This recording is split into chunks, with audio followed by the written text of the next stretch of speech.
Okay.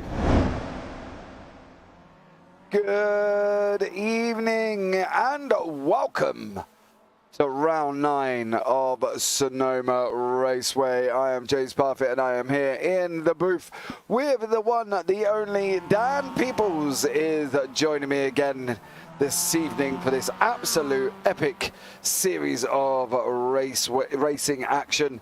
So we are at Sonoma. It opened and broke ground in 1967, opened in 1968, and it cost a cool $70 million to build. $70 million. What an insane amount of money. The track length tonight, 3.98 kilometers this evening of pure epic racing. This has currently got 4 variations. It's had 6 in its time. Currently it holds the GT World Champion, the Challenge America, NASCAR Cup Series, the NASCAR Camping Series, the Trans Am Series, and the NHRA Camping World Drag Race Series as well. And it holds the Sonoma Historic Motorsports Festival as well. So what an absolutely epic track we have got. And we've got 12 corners of pure magical right hand, left hand hairpin racing this evening. And if it's going to be anything that the UkSimracers are going to bring us, is nothing but action. And we have got currently a top 16 invert after race 1. So if you have been here before, you do know that obviously we do have to change sessions after race 1 and 2. Then we go into 3, change again, and then into 4. So there we go. But I think it's time to bring the one, the only Daan Pepels into the booth with us this evening. Dan, good evening, sir. Good evening, everyone. Good evening, James. First of all, James, how are you? I'm very well, mate. How are you? Yeah, I'm doing fine, apart from a match problem that you know of. But yeah, what a track this is. Of course, I personally know it from the NASCAR Cup Series in real life, but it's a race around here with the Mazdas as well. It's an amazing track, a lot of undulation here as well, especially in the first section. You can see it here going uphill. It's an amazing track to be at. Absolutely. So why don't you guide us through, Dan, the runners and riders from last week's racing, because it was an absolute epic evening of racing there. Well, it was.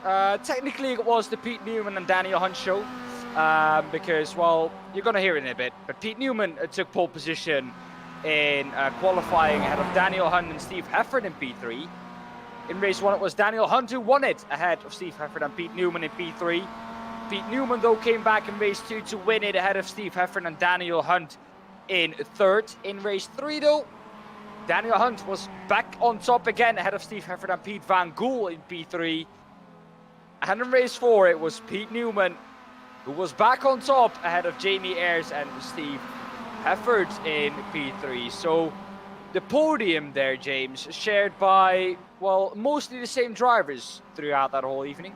Yeah, absolutely it was. These are the current championship standings, guys. As you see, Craig Jones is back on top with 1,832 points in the AMs. Darrell Wright in 2nd and 1,794. Roger Morton in 3rd. Andy Littler in 4th. Dale Bennison in 5th. Craig Crawford 6th. Mick Barry 7th. Alan Toon 8th. And Steve Hansford is in 9th. Now in the pros, currently, we have Steve Heffern on 1st place on 2,275. Jamie Ayres in 2nd. Pete Van Gool 3rd. Daniel Hunt 4th. Pete Newman 5th. Ralph Cullinan 6th. Carl Jaglet 7th. Charles Kellerman 8th. Elise Main 9th. Andy Maxwell 10th. Martin Sampson is 11th. Darren McLean 12th. Ches Rizzo 13th. Carl Hardy 14th. Roy Vivek and Will Currington 15th and 16th. Now, in the overalls of all 3 seasons, don't forget we run for 3 seasons, and it's the overall winner takes the crown for the 3 seasons. And currently, it's Pete Van Gool out in 1st with Pete Newman in 2nd. Jamie Ayres in 3rd, Steve Heffern 4th, Ralph Cullinan 5th, Charles Kellerman 6th, Craig Jones 7th, Andy Maxwell 8th, Elise Main 9th, Darrell Wright 10th, Daniel Hunt 11th, Craig Crawford 12th, Steve Hansford is in 13th, Andy Littler 14th, Carl Jacklett 15th, Alan Toon 16th, Mick Barry in 17th, Martin Sampson down in 18th place. Behind that, we've got Roger Morton in 20th, Dale Bennison in Roger Morton 19th, Dale Bennison 20th, Roy Vivek 21st, Jason Morris 22nd, Darren McLean 23rd, Ches Rizzo 24th, Will Currington 25th, Mike Waltman 26th, Carl Hardy 27th place. Now in the team championships, this is what it currently looks like. Team Momo are on top with 8,288. Closest to them is Results Cloven iRacing team on 6,061. Optical Red in third, Optical Green in fourth. Work Guard by Result in fifth, Safeguard by Result in sixth. DOF Reality Studios in seventh, Pure Sims eighth, and Optical Blue in ninth. Now overall, across the 3 seasons so far, Team Momo is out in front on 28,684 points. Optical Green in second, Results Cloven iRacing team just behind them in third. Optical Red in fourth with Work Guide by Result chasing them down in fifth. Pure Sims Esports sixth. Optical Blue seventh. DOF Reality in eighth, and Safeguard by Result in ninth. So there we go, Dan. Quite a hectic table of championship standings there, really, isn't it? Because we've got the Pro-Ams for this season, then we've got the overalls from all 3 seasons, and the same with the team event as well. Well, a lot of championships to keep in mind. I don't know once we get to the last round if we can actually keep track of all of them, James. But yeah, if you can just go back maybe to the overall championship for a second. With now only, of course, this round and 3 others to go at Zandvoort, Road Atlanta and Knock Hill. It's looking quite close at the top, especially between Pete Newman and Pete Van Gool. Pete Van Gool had, I think before last week, he had a pretty comfortable lead there of about 300 something points. And that gap has come down quite considerably last week. Like I said last week, for me personally, Pete Van Gool hasn't been turning up as he has in Season 1 and or in Championship 1 and Championship 2. But yeah, it could be close towards the end, although he was mighty in the first and second part of this championship. The third part, well, I think, James, it's fair to say we haven't seen the Pete Van Gool that we have seen in the first 2. No, I think that's the problem with Pete currently at the moment. Last week he was definitely not at the races. I don't know what had gone on with Pete himself. He definitely hadn't turned up, but he's still leading the overalls. But he's got to turn up because Newman is now, after his rocky start to the season, has been considerably quicker as the season's gone on. You know, Steve Hefford is now climbing back up as well. Jamie Ayres is coming back through. And we know with the amount of points that gets given and the way it all works here, anybody within 500 points can still win this championship, and I think that's where it's going to make it the most interesting situation, is because they can still win it down from where they are. And I think Pete Van Gool still isn't safe, even though he's obviously at the top of the standings. He's still not safe in general because anybody can still catch him. Yeah, of course, and that's the thing I like about it, and especially that's the way I like, or the thing I like about the way the points get given out.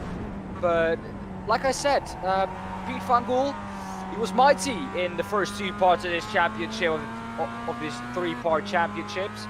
But yeah, maybe these last few races he will put in a little bit more practice, just maybe an extra bit, and well, maybe try and defend that championship lead that he has right now. But he was looking mighty, I think, when we came into this 3rd part of the championship. Yeah, I think that's the thing, is, you know, he was looking absolutely incredible, and he's kind of gone off the boil a little bit. But I'm sure, as Daniel Hunt goes around there, I'm sure he'll come back stronger as the season goes on. You know, they've only got 4 races left. And Pete really has kind of got to get knuckled down. Hi all, unfortunately I can't race this evening, lying in bed with a Rona. Oh, Newman! Oh no. No, that's big. We were just talking about it. We were just talking about the championship, and there, unfortunately, Pete Newman is not here this evening because of the old Rona virus. Oh no, that could be big in the championship battle there. We were just talking about it. I think here for a second, James, the commentator curse has already occurred, and we haven't even started qualifying nor the race yet. No, and what's worse is I've just sat here and watched Pete Bengal go round. So, you know, PVG down in 6th currently at the moment, so he's got to really sort of get on. But he has got to really show and start opening up a gap. He's got an opportunity clearly this week to open up a gap over Newman, but he's got to get his head in the game. He's got to come back to the PVG that we know rather than the PVG we've seen over the last few weeks. Well, I think, James, not to take anything away from anyone else, it could also be the case that Pete van Gool is still doing the same as he did in the last 2 championships, but the rest has just maybe improved a bit more than Pete van Gool was able to do over those 2 championships. But yeah, well, I can't really explain it, but yeah, we'll see in the last 4 races how it goes. Pete van Gool leading the championship right now, and yeah, will probably want to increase that lead that he has over Pete Newman. Now Pete Newman is sadly in bed with the old Rona. Yeah, he is. Well, get well soon, Pete, from us all here at JBB, buddy. Much love to you, and I hope you enjoy the racing, because we are in going to be an absolute classic race from Sonoma as well. And now we are at a different variation of this track, guys, as well. There is multiple variations of Sonoma, as I said earlier on. So be aware, we are at one of the other variations of the circuit. We haven't got quite a tight hairpin at the top part where the cars are going through on the right hand side. We've got a bit more of a flowing double right-hander. And then they race down through the S's, and they take out the certain flat bit of the racing. So, which is this bit here at the bottom of the screen. They don't just run straight down into the corner. They go through the S's section, which is currently turn 9. So there's a lot involved with this circuit now, Dan. As I say, this tight hairpin is going to be meaty or really bad for some drivers, because it's such a tight hairpin. You can't shortcut it and come across the car park, you know, which most people think they can. You can't at this variation. So, you know, they've got to be careful all over the track, really. Well, the thing with this track is, James, and also just wanted to say, you can take a lot of variations here. It's almost the Paul Ricard of America. A lot of different variations of the track possible here, James. So, yeah, you have to find your way through this difficult track, but it's a track that it's undulating. It goes up and down quite a lot, as you can see here, especially in the first and second sector. You go uphill in the first, go down in the second, and the third sector is a little bit more flat. But yeah, it's a track that has a lot of different characteristics to it. It has straights, it has fast corners, it has flowing corners. It has some corners that you need to slow down for, so a lot of slow corners as well. It has, of course, that fast and flowing bit after those double right-handers that we're coming up to in a bit now, with the man we're looking at right now, Steve Hefford. So if you can just maybe go on board, we go into this fast and flowing section here. And this is especially difficult, especially in this MX5 with not a lot of downforce on the car. It's not flat, I think, especially in this left kink we're going into now. No, it's a slight little double lift staying there as well. You can see the opposite lock Van Gool has got on as he's coming down into the hairpin. This bit is all flat down, foot to the floor. A slight lift going into the right hander, and then we're going to be off now, braking down. Looking for the cones on the left-hand side, or on the right-hand side, start braking now. Down through the gears we go to get that car stopped into first gear and taking as much as that inside exit as you're allowed to take. So therefore giving you the maximum exit you can get coming up to this run of this start-finish straight. What would you say though, where has Van Gool got to be? Because currently sitting in 4th, you know, are we saying that PVG's got to get pole, got to win the race?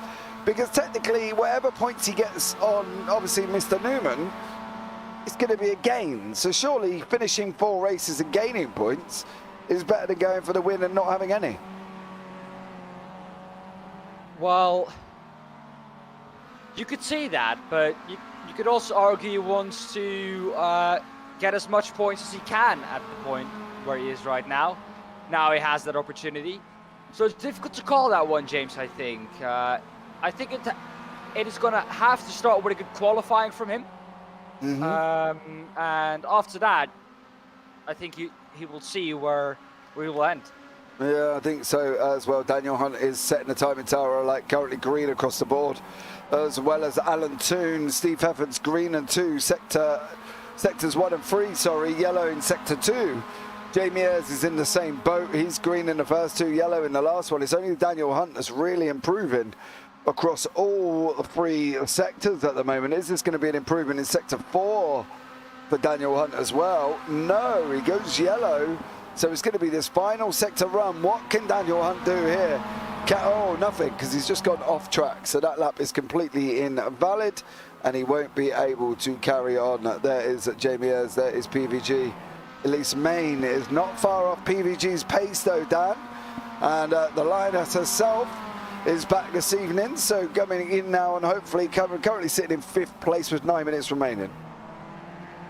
Well, James, I think something I want to point on as well is, never mind, that, well, still, the gap from Daniel Hunt, the top 3, to P4 Pete Van Gool, 0.5 of a second.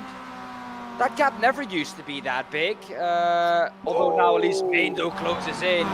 So maybe a little early with calling that, but that gap never used to be that big. So I think we can expect that to come down quite a bit. So I don't think Elise Main at the moment is going to stay in P4. Could well be though. Careful. Don't get granted, but the gap, we usually see it getting a bit closer. So she could also go up the order. She could also go down if she doesn't improve anymore. I think the interesting thing on that is Elise Main's time was completely solo. We've had Daniel Hunt, Jamie Ayres and Steve Hefford have been fairly close together, being able to optimise the draft. Elise Main hasn't got anybody.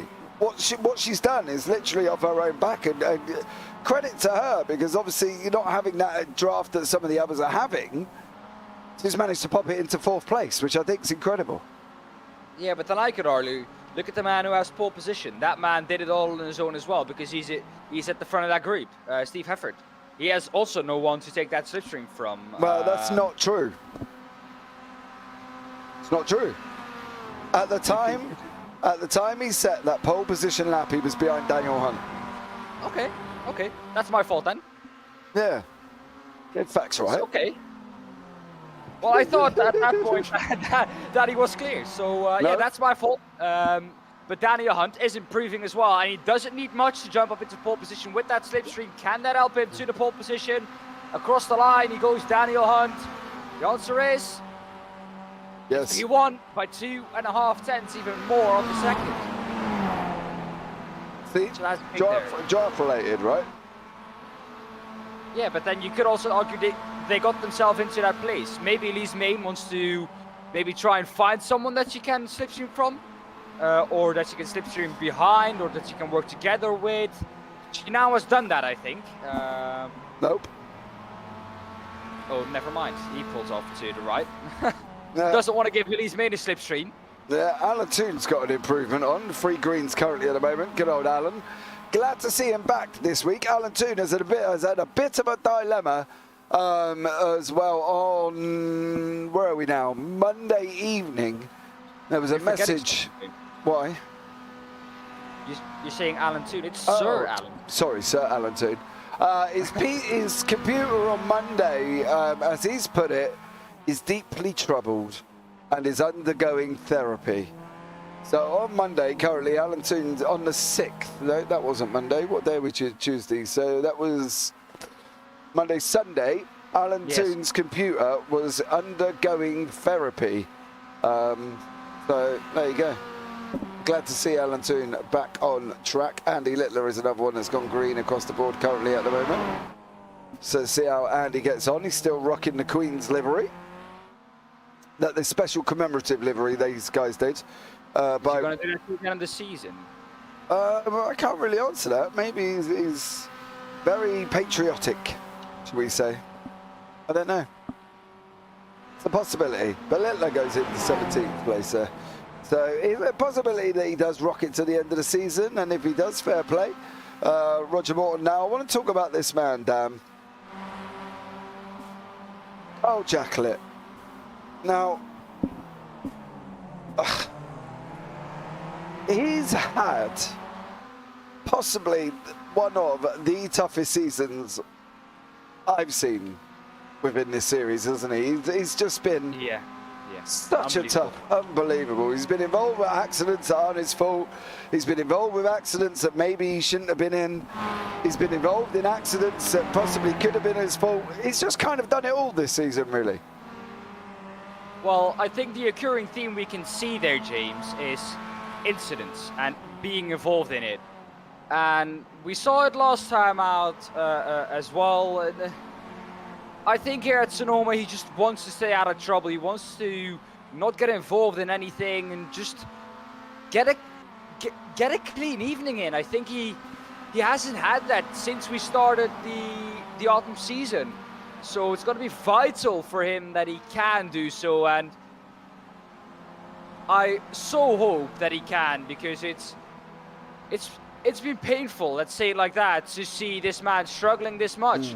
Because he shouldn't. He was quick in the first and second part of this championship, and he still is today. But just unlucky things happening to him, and sometimes to the fault of his own. Sometimes being in a position where he might not have wanted to be in. But yeah, just unlucky really this season. I think that's the thing. The word that you used there was unlucky, and Carl Jacqueline he's naturally quick, and he can be, and that's the hardest thing with him. It's you're so used to seeing him being up the order that when he's not up the order, it's difficult to watch, isn't it? Yes. Sometimes though, especially last week, I was like, oh, this is Carl Jacqueline-esque. Just the luck that he has had this season. He came out of, I think, the carousel it was, up to, I think, to Thunder Valley it was. Yeah. And just got tapped round at that point. He was, at that point, I think, leading the race, or at least in a top 3 position. And well, at that point, I was like, this is the luck he has had. And he just can't get a break, this man, can he? No. I think that's the hardest thing. He cannot get a break. Cannot. He's here week in, week out, and he still just can't get a break of things to do. Now, we have got Elise Main currently still ahead of PVG and Hardy, young Mr. Carl Hardy. Jacqueline is still in 8th, 7th place. Roger Morton in 8th. Charles Kellerman is in 10th. Craig Jones in 11th here. What is Craig going to do with this? It's a bit of an unusual spot for Mr. Jones. Well, we're not used to seeing him there. Although you could say he's out of Ralph Cullen. Well, yeah, this is also true. But we know the amount of grief that Mr. Jones gives Mr. Cullingham. Yeah. So he is still, I think, achieving a personal goal that he, of course, wants to achieve, always beating his teammate. But yeah, we're used to seeing him at the top of the AMP class, where Roger Morton is right now. Maybe not a favorite track of his. Could be the case, though. Could well be. I think we've still got time. If he's gonna make a dent, he's gonna struggle to make it on 4 yellow sectors, mind you. But he's got to try and do something from where he is currently, because as you say, he's sitting down in 11th, but he's got to go past Kellerman, Hansford, Morton and Jacqueline. So, you know, it's going to be tough for him to even kind of do that, especially with sometimes the amount of rotten luck that Charles Kellerman, Carl Jacqueline has had. And you know, you kind of almost don't want to get near there in conjunction with some of the things that these guys have been involved with. And as you say, it's not always fault of their own, and I think that's the hardest thing for some of these guys. Craig Jones has been caught up in incidents, Charles Kellerman's been caught up, Roger Morton, Carl Jacqueline. We know Carl Hardy has, and sometimes Carl Hardy has also been off his own. You know, it's Elise Main, she's just Mrs. Consistent, that doesn't really get involved with much if she can help it, and if she does then she's terrifically unlucky. But it seems... Even she didn't. But the fact that even she got involved in things that weren't his fault or weren't her fault, and that just tells you the tough luck that some of these drivers have had this season. Yeah, exactly. And I think that's the interesting thing to find out from, you know, as the season comes to an end. It is, you know, how they get on. I think Really that's the thing. interesting to see. That's the Well, thing. James, coming to the end of qualifying now, it's Hunt in pole position. I think we can surely say that. No one finishing their lap time who's going to challenge him, I think. Carl Jacklett maybe, but I don't think he's going to be in time to finish his lap time. No, he's not. There we go. Qualifying finish. Daniel Hunt, James, will be in pole position. There you go, Dan. Off you go. Well then, a speed read once again. Daniel Hunt in P1, Steve Heffert P2, Jamie Ayres P3, Elise Main P4, Pete Van Gool P5, 6 Carl Hardy, 7 Carl Jacklett, 8 Roger Morton, Steve Hansford P9, 10 Charles Kellerman, Craig Jones P11, Ralph Cullinan P12, 13 Darrell Wright, Mick Barry in P14, Dale Bennison P15, Andy Littler P16, and the last on the grid is Sir Alan. Well, there you go, guys. We do speed read this one, as they do like to get on the grid very, very quickly, and which involves then Dan having to take a deep breath and read it as fast as he physically possibly can. Because otherwise we miss the start of the race because we're too busy still reading the grid when Dan's like, yeah, just poodling along. So, you know, I think at the end of the day, see how this one goes, see what happens. So, you know, go from there. Give me your prediction. What do you think is going to happen in the first couple of corners? Elise Main's going to come through and take the victory. Okay, that is okay. Well, that isn't going to happen in the first couple of corners. I think first couple of corners, Heffert jumps Hunt from the start, and Hunt drops back to third because Ayres goes past as well. No. Watch Main start. She has to get on the grid first. Well, yeah, hopefully she'll manage that. Otherwise, my prediction's gone out the window before we even go anywhere. There she is. Right, ready? I'm ready. Are you ready? Always born ready when it comes to this league.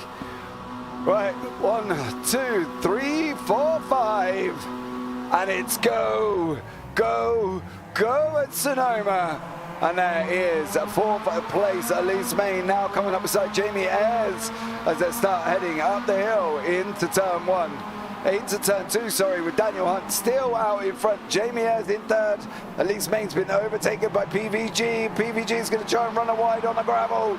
At the moment, still there on track, and Daniel Hunt is still leading us away, but with the mighty Steve Heffert tucked up right behind him down. So far, so good there, bud. Everybody got through cleanly.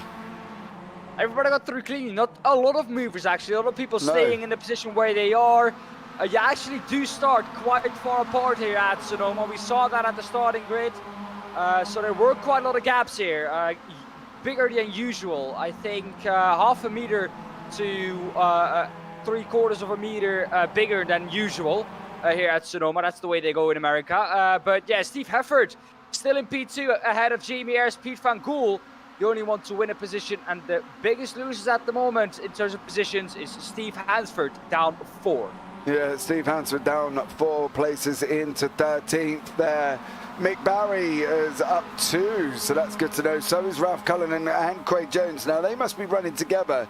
These are the results Clothing iRacing team here as well. We'll just follow this one through down into the hairpin here on board with Daniel Hunt and Steve Heffert. Darrell Wright has been involved in his own little incident-packed event, I'm sure. We might be able to have a look back at that at one point. But Heffert and Hunt now coming down into the hairpin of turn 11. Hunt's trying to block off Heffert at the moment, takes that inside line, runs around the tight line, which only seems to be one line through there, Dan. I think that's quite an interesting thing, really, because they all followed the same line, them guys. Nobody tried the outside line.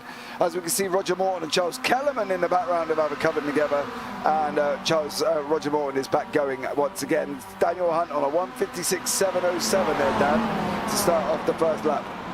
That's a really quick opening lap there, that 1:56. But he has it chasing Steve Heffert behind him. The thing that I'm interested to see, though, is when Daniel Hunt usually is at the front of the field, we know that, James, he usually stays there until the end and increases that gap if he has the pace. At this track, though, it looks like that's a little bit more difficult. Not impossible, though, for Daniel Hunt at all. But it looks like a little bit more difficult, though, although going purple in sector 1 and 2 again. So he's on it, James. He's on it, trying to create that gap back down to Steve Heffert and Jamie Ayres, though Steve Heffert now more under pressure from Steve Heffert, his teammate, instead of attacking Daniel Hunt. Yeah, I think that's going to be the interesting thing as well. What's going to happen here? currently at the moment. You know, we've got these four have opened up a 1.5 seconds gap already over Elise Main behind them in fourth. Elise just coming through the top part of your screen there. So it's more of a four-way getaway. And as we got Puck in chat as well, your brother PVG currently sat in fourth place, buddy. So hopefully we'll be able to have a better showing than he did in qualified. Not an ideal kind of qualifying for Pete Van Gool. And just a notification that Mick Barry's had an off, but he seems to be up and running okay at the moment. But Daniel Hunt now and Steve Everett opening up a little small gap to Jamie Ayres, who's just been punted by PVG, who's made room and has cleared Daniel Hunt. No, Jamie Ayres has come back through into third place. PVG still in fourth. If we take a look back at the front of the field, though, the gap down to below 0.2 of a second. The fastest lap this time around for Steve Hefford. Can he do anything? Maybe into turn 2, not quite. Up the hill they go, and they go downhill once again after this. But, well, James, the climb uphill into turn 1, and now we go into turn 3 and 4. After that, you drop down again, and Steve Hefford looks to be quick in the last sector. Danny Hunt a little bit quicker in the first, and in the middle they're quite close compared to each other. But it's a case of not losing too much in the sector. You are not the quickest at the moment for Steve Hefford and Daniel Hunt. If he can stay within 3/10 when they go into the last sector, I reckon you could have him. What, we're on that run down from the start finish straight down to the first corner, you reckon? Yes. Well, I think, to be fair, depending on what sort of scenario Steve sets up for himself, one of them is obviously got to set up that he's got to be really close. Currently, there's somebody off the track here, car number 16, that's Charles Kellerman. He's off the top circuit as well. He's no, he's back running again now. Oh no, Charles Kellerman is still there. Still off the side of the circuit. But Daniel Hunt, it depends how Steve Hefford sets him up. He's got to use a lap or two to get him where he wants him, I think. Because Daniel Hunt's quite a wily old fox, you know. He's not new to the party, is he? He's not, you know, a fresh-faced rookie. He knows what he's doing. So Steve's got to really set him up and say, okay, well, I'm going to make this here, you've got to do that. Then I'm going to do this, and you've got to do that. It's almost like a game of chess. I don't know if you could call... yeah, you could call it a game of chess on high speed. That's what they usually call it, don't they? Jamie Ayres now trading fastest laps with Daniel Hunt and Steve Hefford ahead of him. Elise Main, though, losing that position at the start to Pete Van Gool. But nothing more than that. But if we look at Carl Jacqueline now, who is behind Carl Hardy, and he himself is behind the Lioness Elise Main. Can she keep them off, you think, James? She's under pressure quite a lot now. A mistake there from Carl Hardy. That might now allow Carl Jacqueline up the inside. That was a little bit of a late lunch though, James, but gotta take the opportunity when it presents itself. Yeah, I agree with you too, but you've also got to be incredibly sensible. You know, Carl's been in a lot this season. He can't really afford to be making lunges like that, or he didn't make it, and he didn't actually follow it through. But boy, oh boy, it was a pretty close move. Yeah, he tried it coming down into turn 4. Carl Jacqueline, though, like you said, unlucky. Now in P7. Do you think he's content with that, or do you think he wants more? It definitely looks like from the way he's driving that he wants more, James. Well, he's going to want more, isn't he? But at the end of the day, it's now how you deal with getting more sensibly. You can't just go rushing your maneuver. You've got to be sensible, because your teammate's in front of that as well. And as we initially said, the first rule of racing is don't take out your teammate. Well, you know, we've seen that a couple of times here this season. So, you know, everybody's kind of making it through at the moment, and nice and sensible. Nobody is really having any issues currently at the moment. The only one that's really got an issue is Daniel Hunt, who's trying to get rid of Steve Everett on the back, and he's not going to be able to clear him. I think that's the thing, is we know that these guys are going to be naturally quick, and you can see here from Steve Everett rushing up into turn 2. There really is no fear about sending out, but he looks, big snap there, and he looks quicker than Daniel Hunt. He's just got to realise how he's going to get past him, and he's got to set him up. If he can't, then he's not going to be able to. PVG has just cleared Jamie Ayres as well, so Pete Van Gool goes up into third place there. But Steve's got a lot of work, because Daniel's not going to roll over and get his tummy tickled and say, oh, okay, I'm a good boy. Here we go, here's the position. He's going to be there, you know, saying, no, Jamie Ayres has just got back past PVG again. So Jamie Ayres now in third, PVG in fourth. Alan Toons just made up a position over Mick Barry, but I think that's because Mick Barry has run off track. So Mick Barry taking a little bit of an excursion for himself. But you can see on the top, on the left-hand side, guys, there as well, there is the current order. There is the class order. So Daniel Hunt out in front with Steve Evans second, Jamie Ayres PVG in fourth, Elise Main fifth, Carl Hardy sixth, Carl Jacklin seventh, and Ralph Cullen in eighth. In the AMs, it's Craig Jones from Roger Morton, from Steve Hansford, from Darryl Wright, not Alan Wright, he's a footballer, from Darryl Wright and Alan Toon. So that's your top five in each class there. Well, you know what they're saying, James? The longer you stay behind someone, the more you get to know where you're faster, where you can try it. So the longer that Steve Efford is going to stay behind Daniel Hunt, the more he will know where he can try it. But also, time is trickling away for him at the moment. Only 6 minutes left. He's got to do it now, and he's got to do it quick, otherwise he's going to run out of time. You'd think, though, from his point of view, he's got to rush this move. I don't think he has. I don't think there's a need to rush it when you've got such a long straight at the back end through the S's. Yeah, he's got to get it done. Without a shadow of a doubt, he has to get it done. But I don't see him having to rush the move. I think he's just got to make it in a sensible place that will allow him to come out the other side. Because if he makes it in a wrong place, he can take them both out. And that's, of course, what neither of the two at the front of the field wants here, Daniel Hunt nor Steve Hefford. So, yeah, I'm going to agree on that with you, James. And I think Steve Hefford knows well enough how to do so, because we know that his racecraft is really, really good. Meanwhile, looking back at Carl Jacklin, still in P7, not rushing that move either. Kind of tiptoeing his way around, seeing where he's quicker than Carl Hardy ahead of him now. Carl Hardy has been overtaken by... Oh no. No, he's still in the same place. Ahead of Hardy. I thought at some point that there was an overtake, but I might have just maybe daydreamed that. But yeah, Carl Jacklin still behind Carl Hardy in the... Well, James, I think at some point you have to maybe try and make that move. Maybe now, Carl Jacklin. There we go, up into P6. Just as we switched away there. But now, look at this then, the gap. Less than 3 tenths at the front of the field.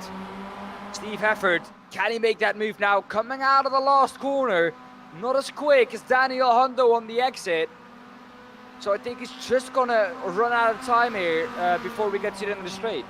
Yeah, I believe so as well. But Jamie Ayres is still holding on from PVG. Andy Littler's been involved in his little own fracas with the barrier, and is currently as well.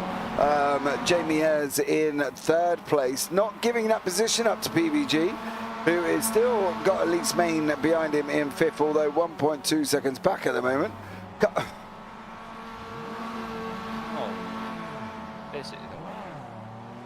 He just got past Carl Hardy. Was up into P6, looking good to chase down Elise Main, and well, this is what happened. Himself, just all on his own.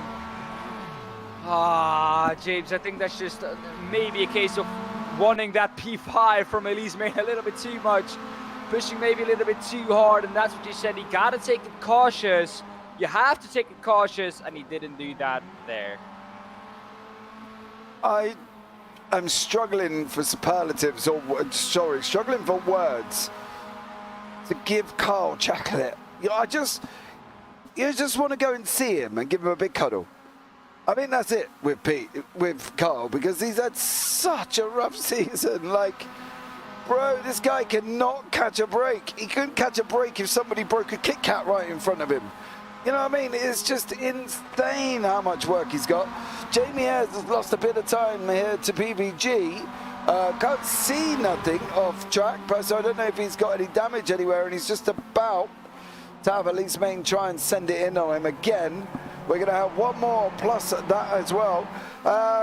Andy Maxwell, hope you feel better soon, Pete. I can't race either. My GPU has started it at 109 degrees. Wow. Memory and hotspot tabs crashing me out of Sims and heavy load games. Is it your GPU that's the problem, Mr. Maxwell? Is your GPU the problem? So there we go, coming back into the race now. We've got JamesParfittBroadcasting being chased down by Elise Main. Daniel Hunt still out in front with Steve Pepper behind him. So, and then we've got behind that Craig Jones as well. These are all battling away, little pockets of battles. David Ayres, good evening all. Team principal of all the results team here. Come on, boys, come on. Good evening, Daniel. Welcome in there as well. Thank you so much. Whoa!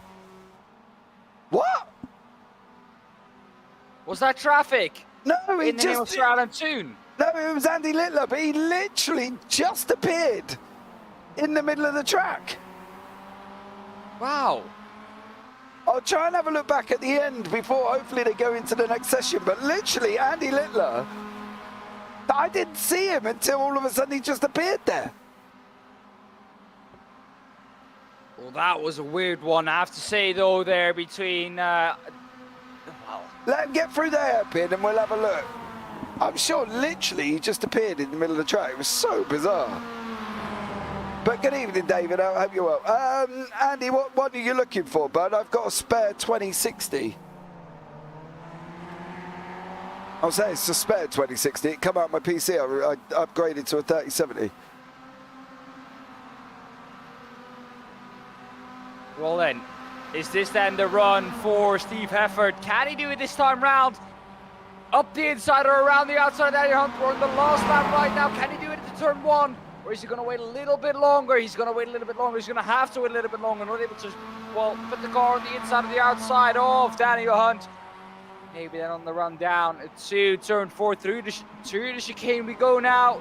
A good run there for Steve Heffert. Maybe down the inside of turn four now. Has a little look though. Not quite able to put the car on the inside of Daniel Hunt. They both break on the edge of too late, but that's where you have to be here. Yeah, this is where all of a sudden Andy Littler appeared. He went round there, and next thing Andy was there. And it just hit him and careered him off the track. Obviously, it doesn't look like he's got any damage for Daniel Hunt there, but we'll have a look as these guys come down into turn 7 now. Daniel Hunt on the left, Steve Heffert on the right. Heffert's going to run him around the outside. Can he look again? His better exit off through the S as he goes. It looks like Daniel Hunt may have survived one last lap here. I don't think Steve Heffert's close enough, you know, going into this hairpin, Dan. I don't think he's going to get him. Well, he's going to have to send it if he wants that one. The gap is coming down though, James. You might have spoken a little bit too earlier. The gap's coming down, but the slips are not working before through those corners because you do have to lift 2.5 times. Is he going to send it from that far back? Of course, Steve Heffert is not. He knows that he's not too good or not close enough. And now it's going to be a run down to the line. Daniel Hunt looks to have the better exit, and the run to the line is not that long.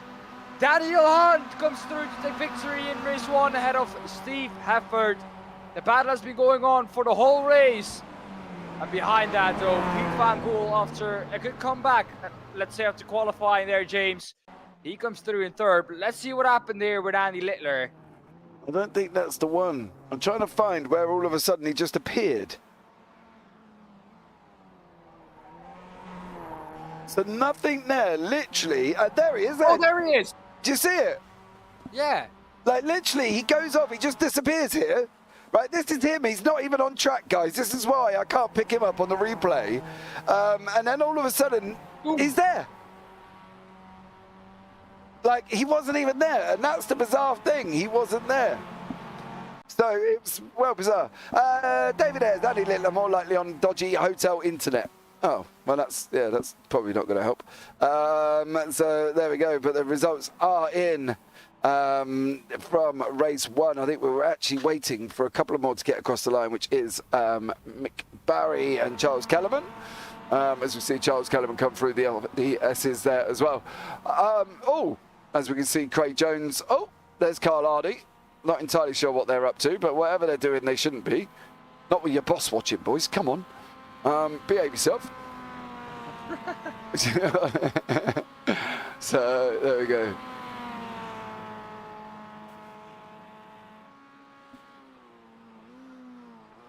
Well then, James, I think the recipe, for another good race 2 coming up. Race 1, we've just had it. Well, once again, what a race that was. Action all over the field, that battle between Daniel Hunt and Steve Hefford at the front of the field. Going on for, well, basically the full 15 minutes that it has been on for. So I think, all in all there, James, a very good first race. Yeah, there we go, guys. As well, the results are on your screen. This is where we can take a little bit longer reading these. Daniel Hunt is first in the pro class. Steve Everett in second. PVG in third. Jamie Ayres fourth. Elise Main fifth. Carl Hardy in sixth. Ralph Cullinan in seventh. Craig Jones taking the AM victory here tonight with Carl Jacqueline behind him. Roger Morton in second place in the AMs, and then Steve Hansford in third place behind him as well. Darrell Wright behind that. Dale Benison in 13th. Mick Barry 14th. Charles Kellerman down in 15th. So Alan Toon 16th. Andy Littler is down in 17th place. So that's the last of the runners there, guys, as well. So we've got 17 cars on track currently at the moment, as we are now gone into a little bit of a warm-up that these guys are going to get along with and go and have a go at. We are going to be, hopefully, there he is. Mr. Steve Hefford is in the booth with us as always. After his first race, but normally he's first or second, he jumps in. So there we go, Steve. Welcome into the booth, bud. How are you? Yeah, not bad, you.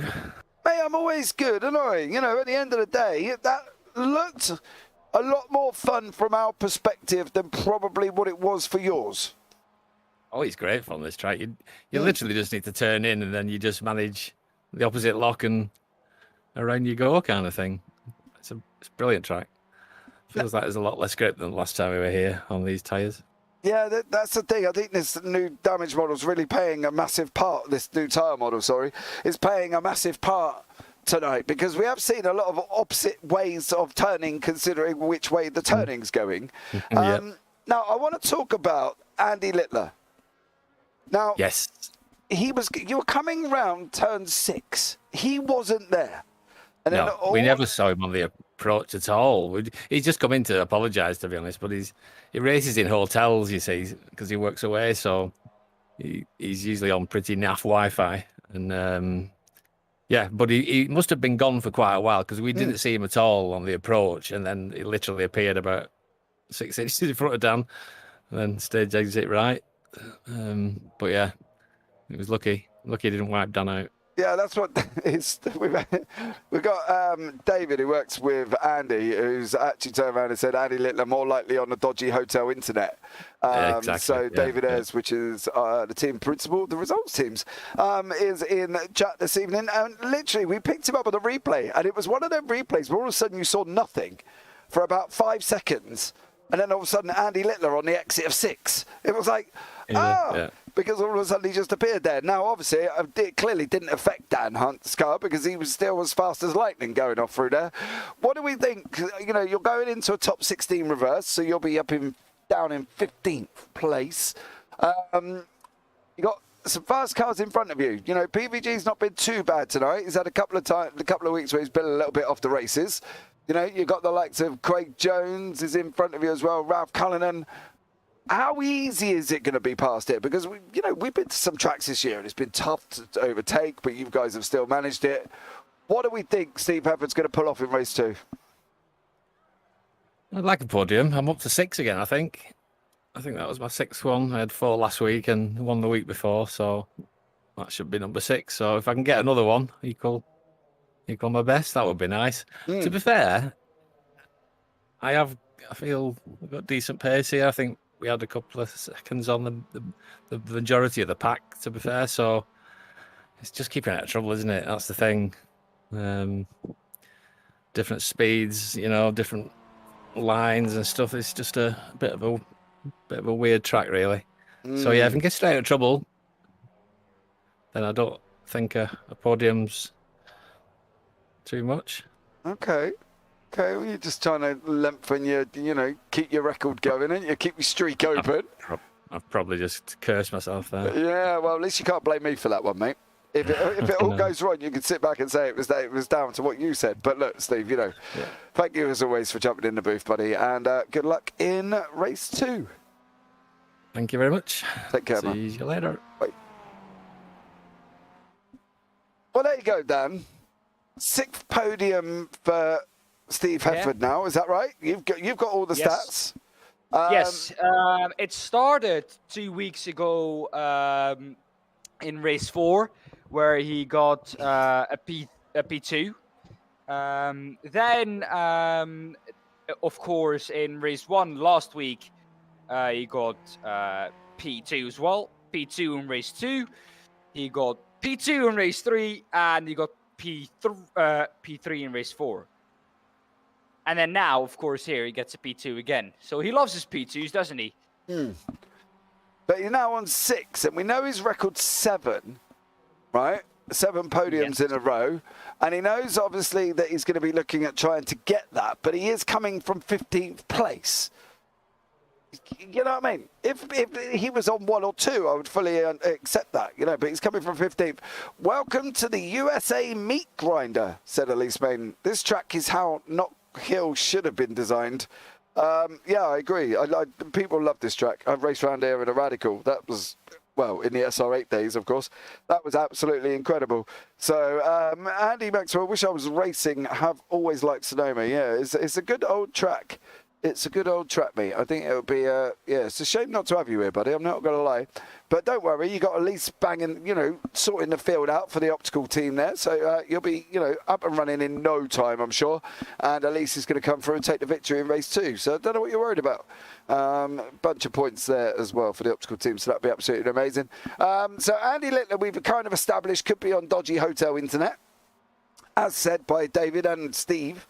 So that could explain the disappearance for 5 seconds. Either that or he's turned into Houdini. I don't know. Well, either that one. Could be interesting. Can you imagine Andy Littler as Harry Houdini? I don't know. What was Houdini's first name? Was it just Houdini?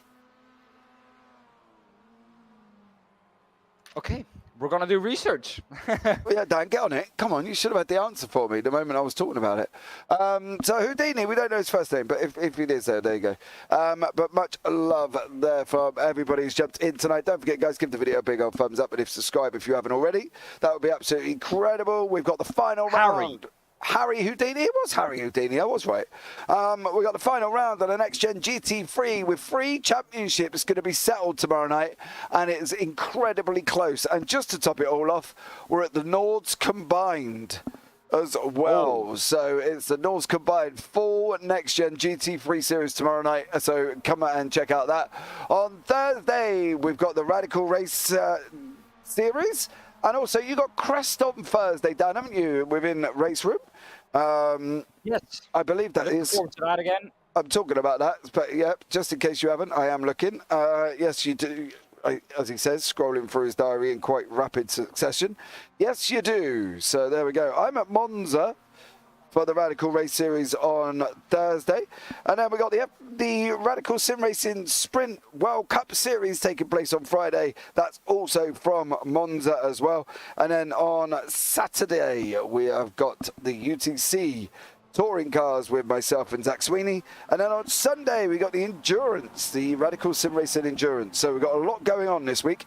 And also, if you're into your racing, we have got iRacing's W12, which, Dan, is the actual W12 car racing, yes. And that is from Suzuka for the Light Speed Racing league, so you can come and check that out. But that is taking place at about 1:30 tomorrow, Thursday morning.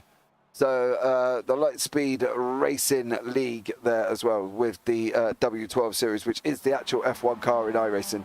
So you can come and check that out at the same time. We are coming towards the end of the practice session, so we will see how we get on there as well. So, and then we'll be underway, and then again off for race 2 with a top 16 reverse. So we've got a lot of racing this week happening on JBB, guys.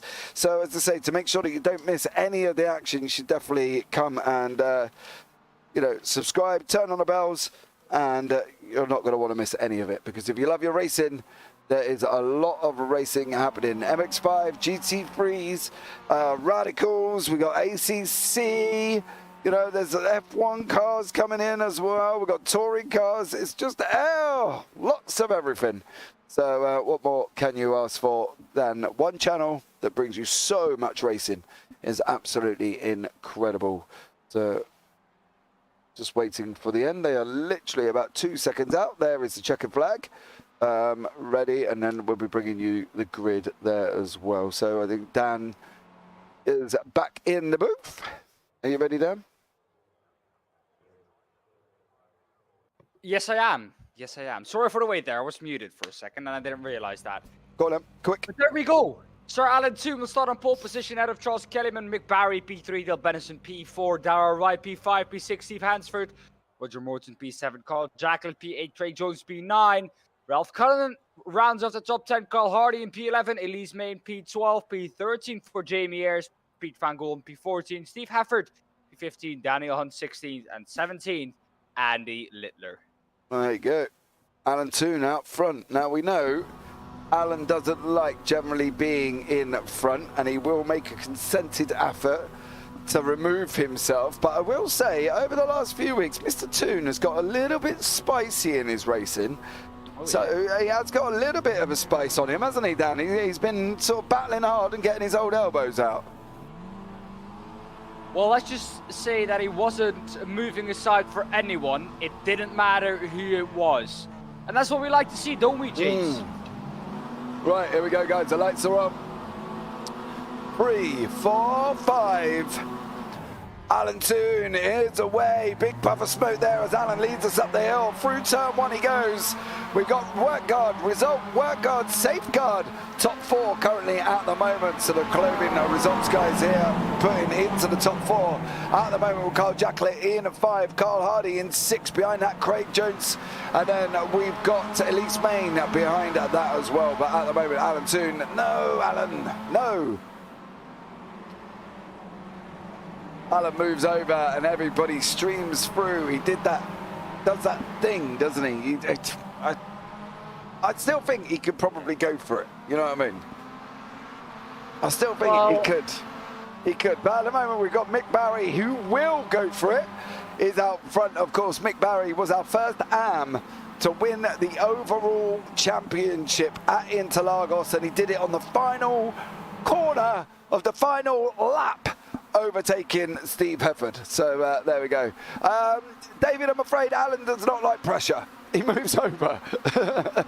Otherwise, he gives himself all a little bit of a squiggly wiggly, and he moves over, and everybody else goes through. So I'd love to see Alan Toon fight. Trust me, I really would. But he does have moments like this where he doesn't make a move over, unfortunately. Mick Barry's got 1.27 seconds over, but this is Alan Toon involved with everybody at the moment. You can see here Steve Hefford, PVG, Daniel Hunt, Ralph Cullinan. Oh, Tooney's going to go up the inside of PVG. Is he going to battle away? You've got nowhere to go, Al. You've got to go for it, mate. If you break, they're all going to stop. Oh, he's broke a little bit early. He's cut in front of Ralph Cullinan. He's going no! Toon! Oh, Alan Toon! He was trying so hard that second part, and unfortunately he went round there. Carl Jacklin is up now, unfortunately, for Alan. He's now round and all the way down the back of the field with Andy Littler. But there is your movers and shakers. Steve Hansford down 8, Cullinan down 2, up 6 Hefford, up 6 Hunt, up 6 Main. Elise Main up 6 places. Amazing start there.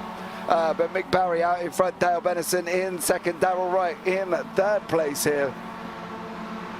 So let's see how these guys can do. This is looking like a tightly packed front here. And it's mixtures, Dan. I think this is going to be the interesting thing. It's a mixture of AMs and pros here. And I think that's going to be something that's really going to sort of spice this race up as it goes along.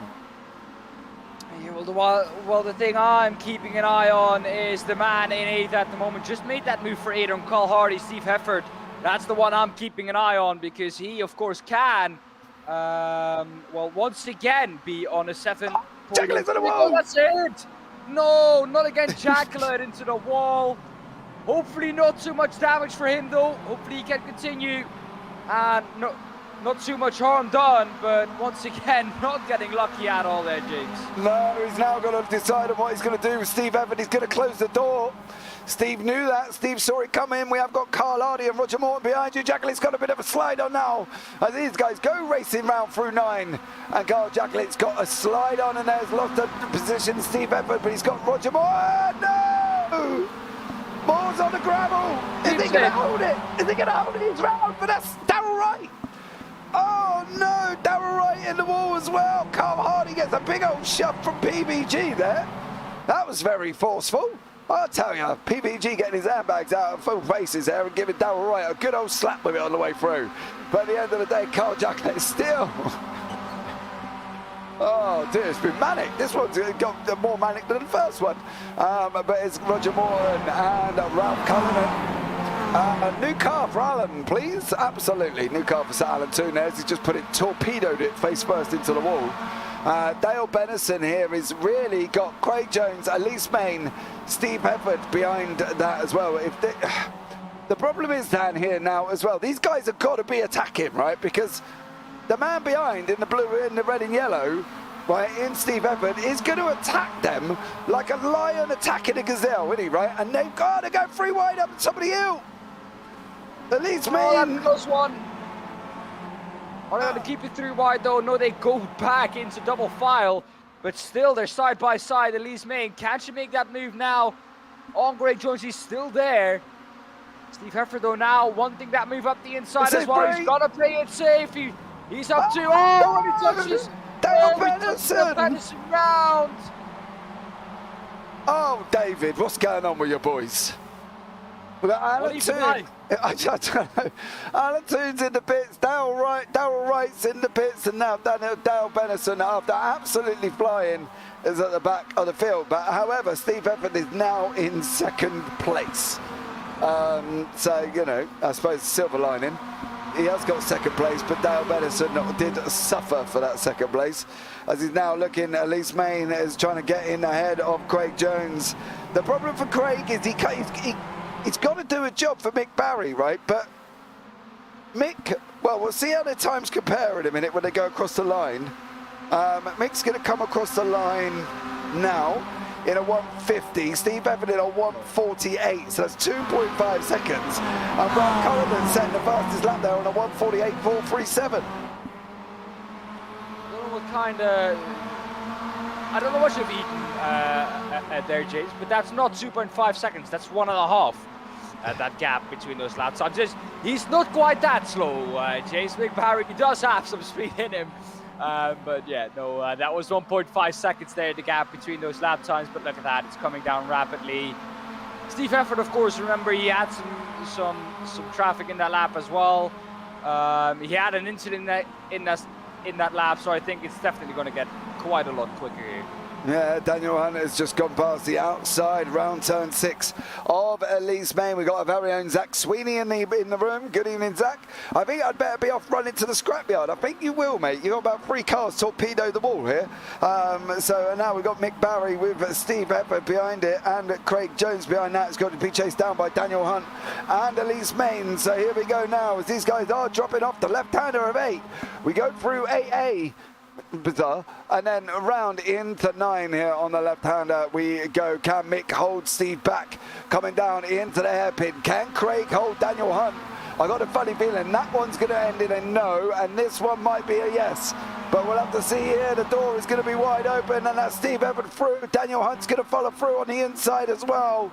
And the results, guys, lose 2 places overall with Mick Barry down in 2nd. Craig Jones now down in 4th. Craig under deep pressure from Elise Main as they're going up through the start-finish straight there as well. Dan, it's 7 minutes on the clock, and already Steve Evans broken the front. Well, Elise Main also going with them. Daniel Hunt in P3. Also from the pro class with Mick Barry actually leading this way until about 8 minutes into this race. Steve Hefford, though, what a comeback drive it has been for him. Not without any harm done, though, because, of course, we saw that incident that happened. So of course he had some things happen on the way to that first position. Let's see if he can keep it now, because he has a really quick Daniel Hunt behind him charging. Yeah, Daniel Hunt's just cleared Mick Barry at turn 4, which is the right-hander, as these guys are now dropping up on the hill, over the hill for a downhill braking off turn 6. You can see now Steve Efford is gone. He's about 1.2 seconds up the road. Craig, Mick, Elise Main, Carl Jacklett, that's Ralph Cullinan and Jamie Ayres are the closing pack here, almost chasing down the leader in the Tour de France, and these are the peloton, and Craig Jones is looking to go up the inside of Mick Barry. He's going to make this stick, I think. So Craig is now through, and I think Elise is trying to follow him through as well. Main there in the optical red, which is the white, blue, and the white, black, and red car there, Dan. You know, it's all getting a little bit tight in that mid-pack because they've got the closing Carl Jacklett, Jamie Ayres, and Ralph Cullinan all at the same time. You know, James, this is what I like about reverse grid races. Up the inside, though, goes and he's been around the outside for the second part of that corner and does manage to got to swap. keep her nose in there. It's got to swap. Now, well... Oh, Mick's going to go in deep. Mick's got it deep. Indeed, that's what I wanted to say. You can also just pressurize him. Maybe he tries to brake lane and you can cut back on the exit to try and get that old switcheroo. And she did exactly that. So now she's down, chasing down Craig Jones ahead of her. And she improved the lap time doing so as well. Jacklett, though, not out of this one either. Finally catching some luck, maybe. Oh, when he's made around. No! Jacklett! 2 of the results, boys, are there. Craig. What's happening here, James? Mick Barry. 5 cars off. Jamie Ayres, Mick Barry, Ralph Cullinan. David Ayres, you're off against the scrapyard. Oh, Elise Main's trying to push Mick Barry. This is a Max Verstappen Lewis Hamilton thing here. Get off the roof. No, at least just... Oh, there we go. Mick Barry is free. Are both of these guys going to be up and running again? How sick is Elise's car? That's going to be the question. Well, I think Elise did that all on her own. And I think just collided with her teammate, Carl Jacklett. And oh, James, I just said it before. He finally was able to get in the top 5 position, was finally catching a race without any tough luck in it yet. And, oh, there we go. Yeah, absolutely. Nothing his fault again. Yeah. Ouch, says David Walters. Go Lioness. Looks like Elise has got stuck on Mr. Barry. Yeah, I know. Must be a heat wave with all the bottles out there. Huh? Don't get that one. Right, so here we go. 4 minutes remaining. We've got Jamie Ayres in the pits, Jacklett, Darrell Wright, Roger Morton, Alan Toon, Andy Littler's back out, but he's off. So there we go. And Steve Efford is now out in front with Daniel Hunt. Well, these are more the things, James, that we would see in race 4, kinda, but it is all kicked off here in only the second race of 4, and we have 3 more to go. 2 more reverse grid races. So if this tells us anything, Efford off track, does manage to keep it though. Like I said, he does like his second places, and usually, if I look back, Daniel Hunt took first when he got second. Daniel Hunt took first when he got second. Well, again, Pete Newman got first when he got second. Daniel Hunt and Pete Newman. So a lot of the times, it's actually this man behind him that is beating him. So he will be eager to now finish in front of him this time round. I'm sure about that. Yeah, well, this is the Jacklett incident here. Starts with a main, she goes around all on her own, and here she comes, boom, 1, 2, 3, 4, 5. And who's that? Roger Morton, who says thank you for all that. Yeah, pretty much. No, Dale Benison. Basically, he comes round and picks up the places. There he goes past 4 cars. So he's absolutely, Carl Hardy was the one that overtook him the first time. Yeah. So Carl Hardy back through now, and Hardy in 4th place, Jones in 3rd. So, and Daniel Hunt and Steve Efford now battling away as they're coming round the final hairpin again. So there we go. It's going to be this one and one more. So not the last lap quite yet. Steve Efford has to fend him off for 2 more laps here. Can he do so? Posted the personal fastest lap Last time round, not this time round. So, not the quickest lap for him this time. But James, I think. Oh, he's going to get done here. He's pushing too hard. I think this is going to be Steve Hefford and Daniel Hunt now going down. Oh, he's all over the place, James. He's trying to hustle that MX5 into places where the MX5 says, no, I can't go there. Yeah, he's giving it, let's just put it this way, giving it a good old-fashioned term of he's giving it some welly here. Daniel Hunt now looking at going up the inside of 6. Is the door going to be left open? Oh, close. Hefford and Hunt is trying to run it side by side now, coming up into turn 7. Here we go again. Now Hefford on the left, Hunt on the right, and there's the lonely Craig Jones and Carl Hardy behind him. Oh, they're going to have one more lap here, Dan. This is going to get spicy, I think. Well, I just want to point out that Phil across the pond said, go Elise. After that, he said, damn, I done it again. Yeah. So, yeah, well, it looks like that was it wasn't us this time round, James. No, but we can't blame Phil, unfortunately. Phil's here every night watching the races, so I can't really blame Phil for the fact that he may or may not. As you can see, guys, the nominations are open up for the Simmies there as well. If you click the link, you can go and vote for your favourite broadcast company and commentators and photographer. And as you can see, our very own Zach Sweeney has been touting for votes at the moment, so you can see his name underneath there as well. You don't, pick who you want. But as we come across the now for the final lap of the race, Steve Hefford and Dan Hunt going round turn 2 before they start going down for frame 3. What's Hefford got to do here, Dan? Because he's got Dan Hunt right up behind him at the moment. Well, he just has to do what he did the last time round. He didn't crack under pressure. He kept it ahead of Daniel Hunt. If he does that again, that then means that he will win the race. That's obvious. It's not as easy as it sounds, though, because we know that Daniel Hunt is quite fast, but the gap has gone up to 7:10, so I don't know where Steve Hefford has all of a sudden found that pace from.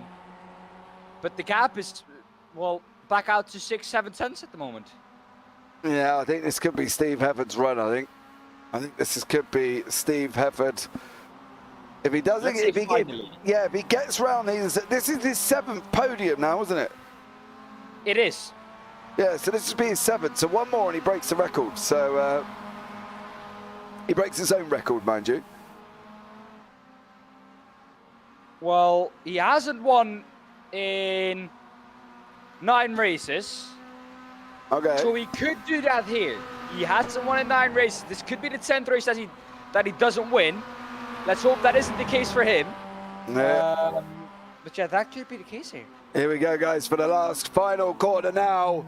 Oh, Steve's got it deep. He's trying to wriggle it out. Daniel Hunt's taking it on the last corner. Is he going to get it on the run down to the line? Daniel Hunt on the left, Steve Hefford on the right. Daniel Hunt takes it to the line. Oh. He won't win here either. Unbelievable. Craig Jones and Carl Hardy come across the line in 3rd and 4th respectively. PVG in 5th, Steve Hanson 6th, Ralph Cullinan in 7th. There's Ralph, after being caught up in the incidents earlier on. Dale Benison in 8th after being ceremoniously hit. I don't know what really to call it. Elise Main in 9th, and then good old Mick Barry comes across the line there. Do you know what's worse there, Dan? I literally wrote Steve Hefford on my piece of paper right at just before he went into that last corner. So I'll have to change my piece of paper now. Well then, well, we know who did it. But yeah, that was unfortunate there for Steve Hefford. Daniel Hunt took that one right at the last corner. Elise Main, though, not happy with what happened. You can see that they're smashing into, luckily it's not real life, smashing into a steward's post. Yeah, lucky enough there weren't no stewards in there, which is always good. So here are the results of race 2, guys. Serious PC issues, unfortunately, says Charles. Unbelievable there, buddy. Unlucky Steve, great drive. It was a good drive, yeah, and he just got done at the end. So that's a bit of a shame there.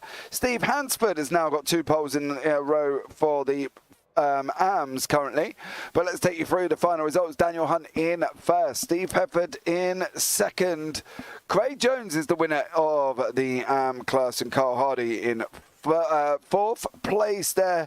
Comes through as the third place man in the polls. PVG behind him, Steve Hansford in sixth, Ralph Cullinan in seventh. Dale Benison did well there. Dan battling back into 8th place.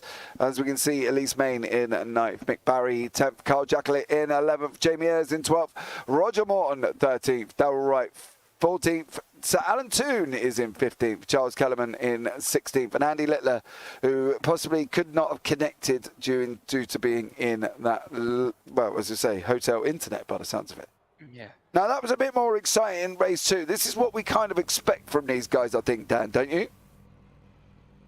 Yeah, of course we do. But, James, I just want to go to something really interesting real quick. I've just had a count back, and this could have been Steve Hefford, his first victory in not 10 races, not 15 races, but 17 races time. So he is now 18 races without a victory.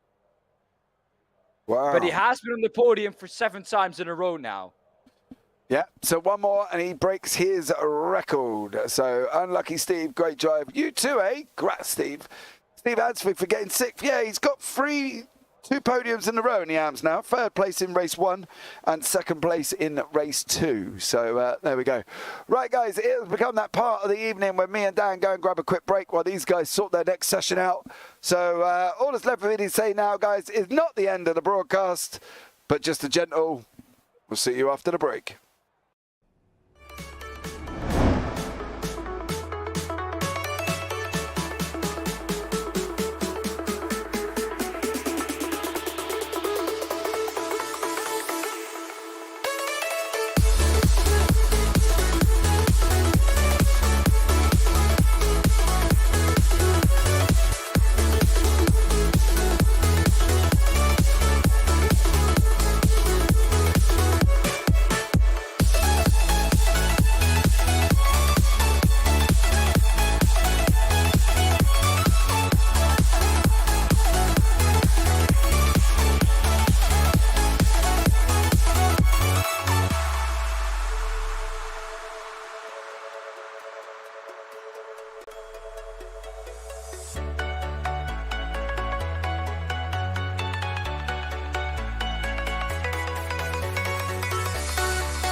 Okay, guys, we are back with race 3. You've still got myself, James Parfitt, and Daan Pepels in the booth, bringing you all the action from the UK SimRacers Round 9 at Sonoma Raceway. And what an exciting race 2 we had then. Unbelievable racing and an absolute incredible end to race 2. Steve Heffer going in a little bit deep. Daniel Hunt coming through and snatching the victory. So we've got into another practice session with about 1:24 on the clock. Dan, what do we expect from race 3, buddy? Because race 2 was absolutely crazy.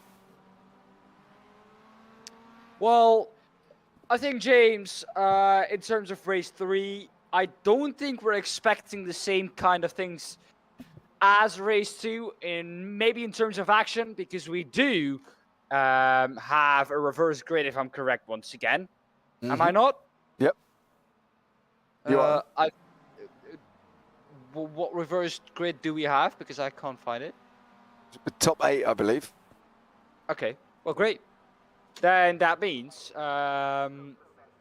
that Steve Effort has to come from P7, which is not as far back as he come from, or as he has come from in race 2, to finish on the podium for the 8th time in a row and, well, set a new record. So we'll be looking at that, of course, and we'll be keeping you up to date about that throughout the race. But as well, I personally don't hope we will see as much retirement as we saw in race 2, because at the end we had 10 people crossing the finish line, which is not what we want, of course. Yeah, but there was a lot of collisions and there was a lot of drama, wasn't there, going on in race 1. And I think that, you know, these guys are just going to need to settle down just a little bit here before we go into the 3rd race. So let's see how it happens, I think, Dan, because I think overall it could be an absolutely incredible race. So let's bring up the grid for race 3. Dan, you're going to have to go really quick. Off you go. Well, there we go. Dale Bennison in P1, Ralph Cullen in P2, Steve Hansford P3, P4, Lee's Main, Cole Hardy P5, Jamie Ayres P6, Craig Jones P7, Pete Van Gool in P8, P9, Steve Heffer, Daniel Hunt P10, Cole Jacklet P11, Roger Morton P12, P13, Mick Barry, Dower Wright P14, P15, Charles Kellyman P16, Sir Alan Toon, and P17, Andy Littler. Right, well, there you go, guys. A nice quick finish here because we are going to be underway very, very shortly. The lights are on. The guys are going to be looking at getting away. And we are green here for race 3. For 9-lap battle with Dale Bennison out in first place with Ralph Cullen in second. Elise Main in third. Now, Elise has been in chat. She said, race 3, win or bust, I'm not going to lift. So let's see how Elise gets on. She's already up into second place. Can she go full bore with Carl Hardy being right beside her at the moment as well? Oh, there's contact. Contact there. It's really looking now from these men, and contact further back as well. Steve Hansford, or Steve Hefford, off as well, but it's all kicking off, and it's Pete Van Gool in the middle of all of it. Jacqueline's off. Jacqueline's off as well. Jacqueline's coming back onto the track. All the way down the order. Unfortunately, he's absolutely plummeted. And in the meantime, Elise Main has got the victory. Got first place with Dale Bennison in second and Jamie Ayres in third there. And these guys have opened up a 1 second gap over Steve Hefford. But Craig Jones and Ralph Cullen and Mick Barry, the 3 guys from results, are literally battling out. How long can Mick Barry hold on for? Because he's got the ever-looming Daniel Hunt behind him, Dan. Daniel, what can he do now? Because, well, of course, we know he's quick. We know that he's quick. He's actually dropped down a position, if I'm correct. Oh, no, then it was a reverse top 10, I think, James. Yeah, it was because he's now gained 2 positions, which means, of course, that it was a reverse top 10. Daniel Hundo still in the battle, though, with Mick Barry. Mick Barry not giving this one up without a fight, though. So this is losing Daniel Hunt a couple of seconds here, maybe, to maybe Steve Hafford, who is on the podium already, James. Yeah, he's up 6 places there. He's got past Dale Bennison. So Steve Hafford is absolutely flying once again. Is he going to break his record of 8? He's breaking his record of 7, sorry. This will be his 8th one if he gets on the podium this time around and stays where he is, and currently at the moment he's got Dale Benison right behind him and Jamie Ayres, his teammate, right in front, and Elise Main is under pressure from Jamie Ayres. What is she going to be able to do here? Because this is a long old time to try and hold this gap. Jamie Ayres on the left now, Elise Main on the right. Main's going to go around the outside, try the outside run. Nothing doing there at the moment, but she's got a tough battle there, Dan, to try and hold these two back. Oh, well, Elise Main on the outside now, a little bit of contact there with Jamie Ayres. Steve Hefford has to watch out that he doesn't get caught up in anything, otherwise that will be his podium run coming to an end. Elise Main, though, now in the middle of it all, and Steve Hefford is going to try and maybe to make it 3 wide into the right-hand, the double right-hand, not quite able to do so, though, but Ayres up the inside he goes. Off Elise Main, the double right-hander, so another inside corner for Jamie Ayres that sells the deal for him.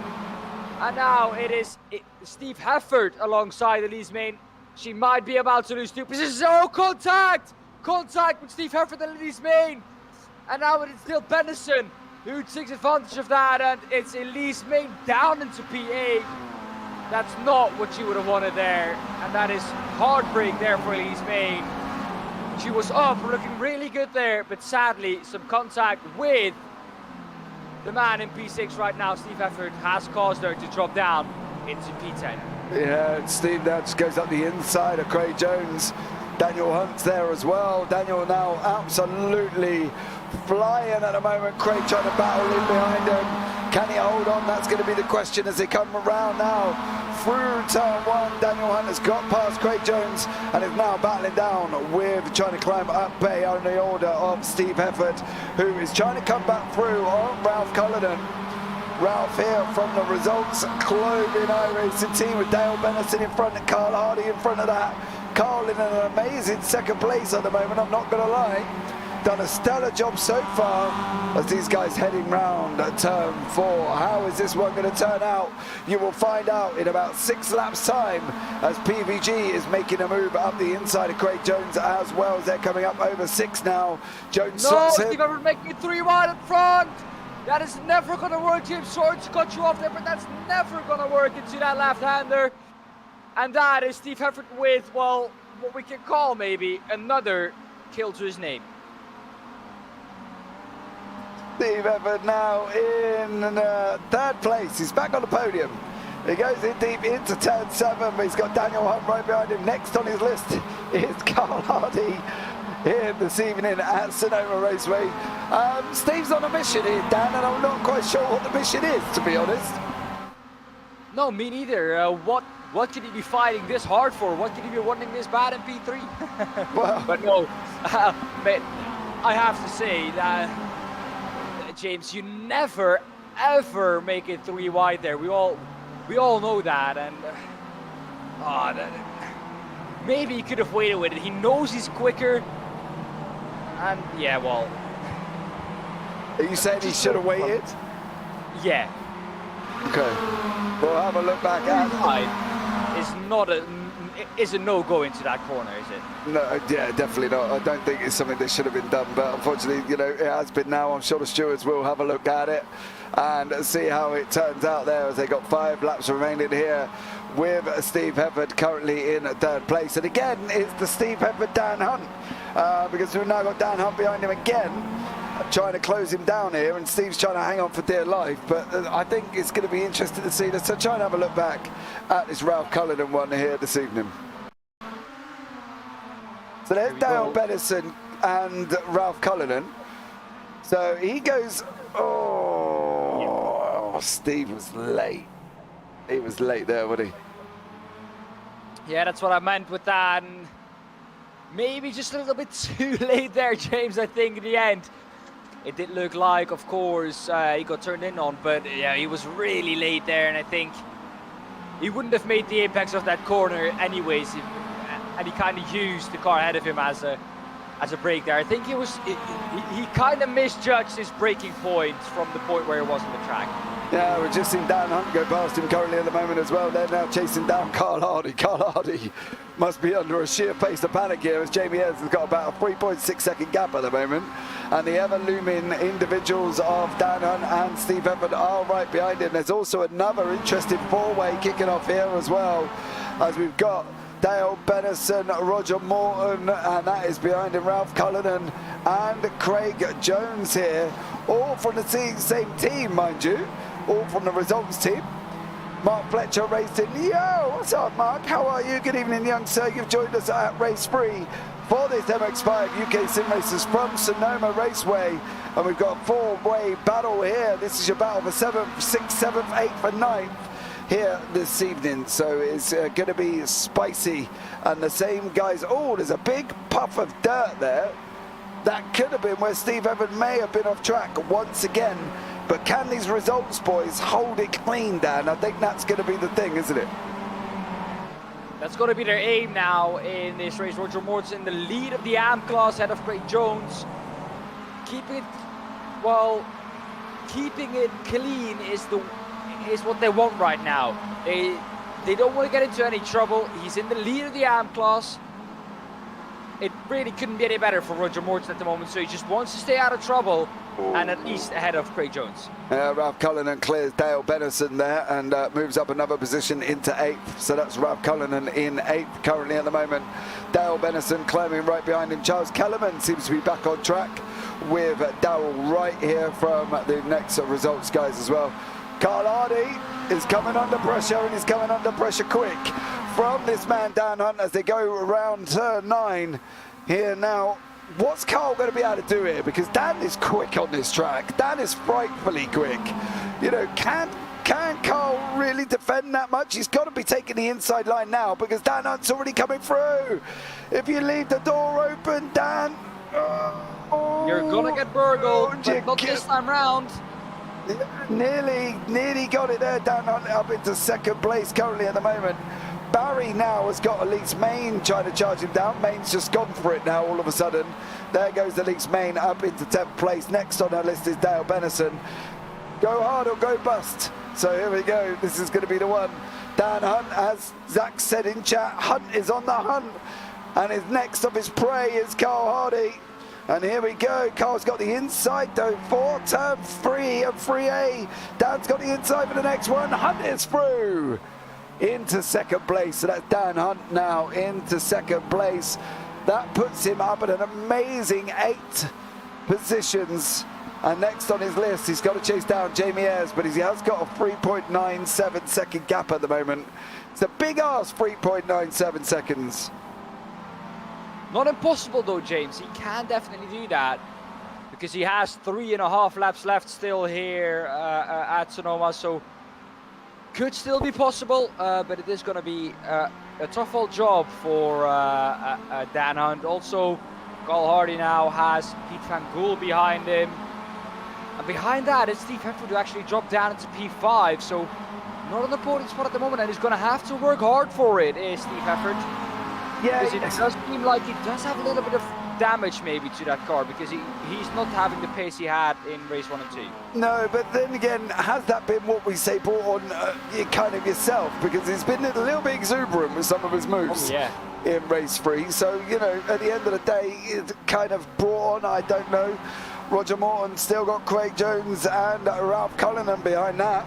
We know how much Craig loves beating Ralph. We hear it constantly about how he got ahead of Ralph Cullinan, but Roger Morton there is leading the AMs at the moment, and Craig Jones tucked in right behind him. Carl Hardy has now got the ever-looming PVG behind him. You know, Carl's got a tough run here, right? Because I'm not being rude. He's had Daniel Hunt behind him, and now he's got PVG just for good health and behind that as well. You know, none of these guys are slouches. None of them are, you know, slow. PVG, we know, has been on a bit of a rough run. He's not been where we expect, as we see Daan Hunt just taking gravel all the time now. So, you know, Cal can defend this, but he's got to defend hard. Whatever resources he's got in that MX5, he's got to kind of chuck it out the window and try and distract PVG as best he can, because Otherwise, he will lose this position and PVG will get third. It's going to be difficult though for Carl Hardy because it does seem like PVG's really quick. Oh, in the background, Steve Hubbard a little bit too quick into the left-hander there. Coming out of that long left-hander and onto the gravel he goes. But yeah, manages to keep it pointing in the right direction. I don't think that Steve Hubbard is going to be able to make it an 8th podium in a row. Something has to happen in front of him because at the moment it doesn't seem like he has the pace to do so. But with these two fighting though, he could start to close up a little bit. But he's got to keep it clean, and if we think he's got damage, he's not going to keep it clean, is he? You know, if he's got damage, he's going to be slow, and despite how much he pushes, the damage is going to affect him if he ain't got top end speed or if he hasn't got the turning power or anything like that. You know, as we see Daan Hunt flicking up cones there. Daan's got in a little bit hot into that last corner. That's going to bring Carl Hardy a little bit closer, possibly enough to be able to catch the draft of Daan if he's able to. But PVG is obviously, as you can see, called the draft behind that. So I think from Hardy's point of view, he's got to be looking at taking every inside line or every outside line that's going to set him up on the inside next time. Because if, as I say, Pete's not going to hang about here. He wants that third place, and he's got to be able to go and get it down. Also not losing too much the man ahead of him, Daniel Hunt. So if Pete Van Gool gets past Carl Hardy here, he could maybe try and chase down Daniel Hunt if he's quick enough here. He only has about 1.5 laps still left. Just got to be quick here. Yeah, and it's not going to be easy for him. And the gap's not coming down either, so that's a scary thing. But we've got the results boys here. Roger Morton, Craig Jones, and Ralph Cullinan behind him. There is the Irishman. As these guys are looking at going round turn 6 now. This is the battle for Off goes Craig Jones. Here comes Dale Benison, Darrell Wright and Mick Barry. I think Craig just got on in front. He did. There's the guys in the background. So the ever-looming gang did not quite get hold of Craig Jones this time around. However, for Darrell Wright, he's got his 2 teammates right behind him here, Dan, for the final, near enough on the final lap of the race. Well, what can he do about that? Can he defend? Can he keep this gaggle of cars behind him? He's definitely going to try and do so. Craig Jones is ahead of him. I don't think he will be catching him in the last couple of laps because that gap is, or just looks a little bit too big. Roger Morton, though, what a job he has done at the front of the AM class. In the lead by 5.5 seconds. So really majestic drive there from Roger Morton. Really mature. And on the last lap now is Jamie Ayres. Daniel Hunt, 3.8 seconds behind. I don't think he's going to be able to do anything about that. As we see the 675 of Mick Barry using his, his wipers. I forgot the word for a second there, but yeah, using his wipers as his Pete Van Gool now. So, well, maybe getting some dust off the windshield. Yeah, I don't know. I've never really had to worry about using wipers. Oh! This could be Carl Hardy's. This could be Carl Hardy's third place here by the podium. That would be absolutely stellar for him. He's not been up there this year, so this would be his first one, I believe. Yes, correct. Yeah, it is, isn't it, for Carl Hardy? However, it was their last race. Oh, yes, that was his first one. Yeah, sorry. No, will be his second podium in an evening, but that was his first one, I think, since we've been here in this season, if I'm not mistaken. Yes. Agreed. Yes, that's true. That's true. I've looked at it. It's true. Yeah, so I think this is going to be Dan Hunt in second, Carl Hardy in third. A stellar job from Mr. Hardy there. And then in the AMs, we've got Not done yet. Roger Morton. I think you're a little bit over-exuberant if you don't think Jamie Ayres is going to come through and take this victory. No, I meant with Carl Hardy because, Daniel Hunt with a big slide. That was a power drift and a half there from Daniel Hunt. Oh, around! Was that around? Oh no! For a second, he's just drifting. He's just taking it to the level. I thought for a second that he was off the track and spinning, but no, he didn't. The gap down to 2.6, but it doesn't matter. He wins. Daniel Hunt comes through in P2. PVG. P3. That's close though. PVG got it. And not an 8th podium in a row for Steve Heffert. He keeps his record record at 7, but if he keeps performing this well, it's going to be a matter of time, James, until he does do so. That's a big incident. And still no win. Still no win. Still no win. So what's that, race 18? 19. Race 19 without a victory. Race 19 and no victory for the man that we thought should have had some by now. But here will be the results when they come in. We're just waiting for Sir Alan Toon to cross the line. And a couple of others as they come along there. They've crossed over. Andy Littler's there as well. And then we've got Steve Hansford also crossed over. So the results are in here this evening from tonight's race. So we've got Jamie Ayres out in front, Daniel Hunt in second, Carl Hardy in third, Pete Van Gogh in fourth, Steve Hefford in fifth, Roger Morton in sixth, Ralph Cullinan seventh, Craig Jones eighth, Darryl Wright there in ninth place, Mick Barry in 10th, Dale Bennison in 11th. And then we got an optical trio with Charles Kellerman, Elise Main and Carl Jacquelet. And then Sir Alan Toon in 15th, Andy Littler 16th, and then Steve Hansford down in 17th place. Okay, so what? It's a tough one here, right? Because Steve Evans was very forceful, should we say, wasn't he? Really? Yeah, he was. He was. He was really punchy. He came off the starting grid and said, "I'm a man on the mission, and I want to get there as quick as possible." Yeah, I'm trying to find where him and Elise was involved in there. It's going to be shortly, I think. No, it's here. Here we go. So what do we make of this? So Elise is on the inside. Oh, okay, Steve. Well, it looks like he just turned in without her being there. Absolutely. We'll have a look back. Right, we'll leave that one to the stewards, I think, guys. Right, guys, we'll be back for the fourth and final race very shortly. So stay tuned. Go back, get a drink, sit back, chill out, and get ready for race 4.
Okay, guys, we are back now for the third and fourth and final race here this evening, round 9 from Sonoma Raceway in the good old US of A with the UK SimRacers. Still got myself and Dan Pepels into the booth here this evening, still bringing you all the action as we go into race 4. That race 3 was absolutely chaotic. Seems Steve Edward was on a bit of a mission, I'm not going to lie, there as well to try and keep his record up, and ended up slipping out and not keeping his record of most podiums. Unfortunately, he still hit 7 again. So 7 seems to be his magic number as we've got 2 minutes 13 left of practice. What do we think, Dan? Race 4 is somewhat, how can I put it, you know, it's expected to be chaotic, isn't it?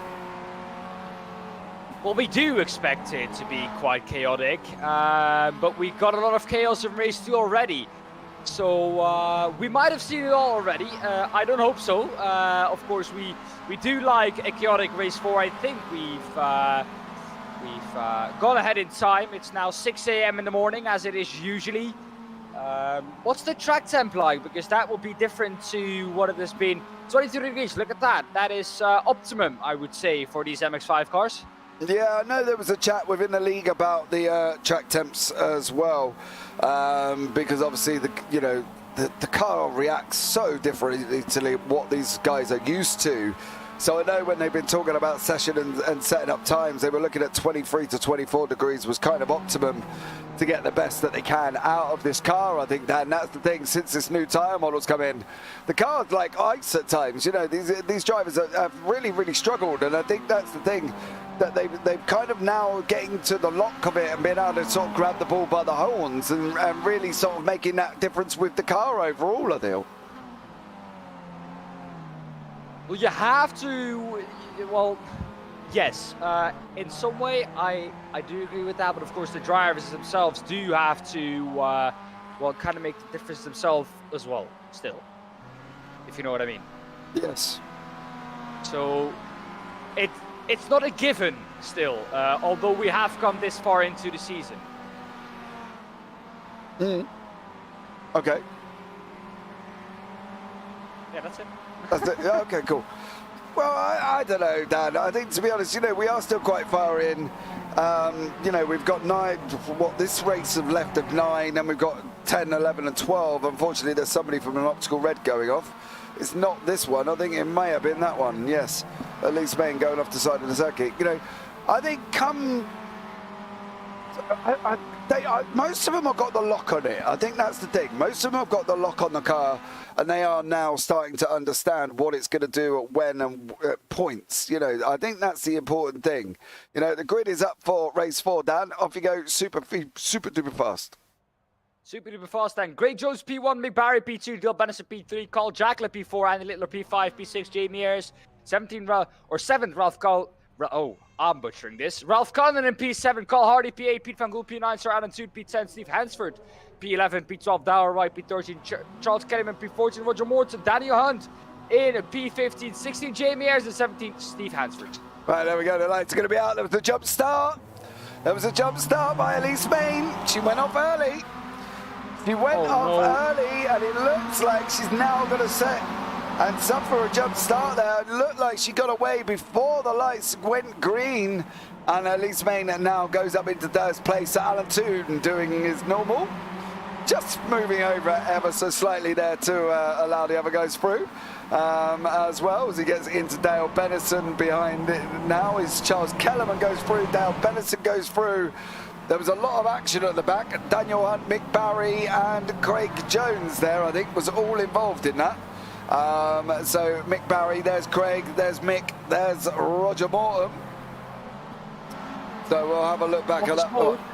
And a puff of smoke, yeah. So we'll have to kind of see where that all started, and it all started about here, I think. Craig Jones there goes off track. Mick Barry goes round, Ralph Cullen and Craig Jones. Oh, a lot of results boys involved in that one. So Daniel Hunt in there at the same time. So there was a lot going on there. But all the while, Dan, This man's out front. Well, Cole Jacqueline, well, I'm not going to say anything. The only thing I'm going to say is he's in P1 now. Let's hope he can stay there. Elise Main is in P2. Got Andy Littler right behind her with Steve Hefford coming up behind her as well. Charles Kellerman and also Dale Benison. Steve just whizzes round the outside of all of them and goes up into second place there. Absolutely incredible drive from Steve Hefford. And well, he's going for it again. And I'm just having mad flashbacks here because we've seen this before, right? You know, this combination of drivers at this specific part of the circuit.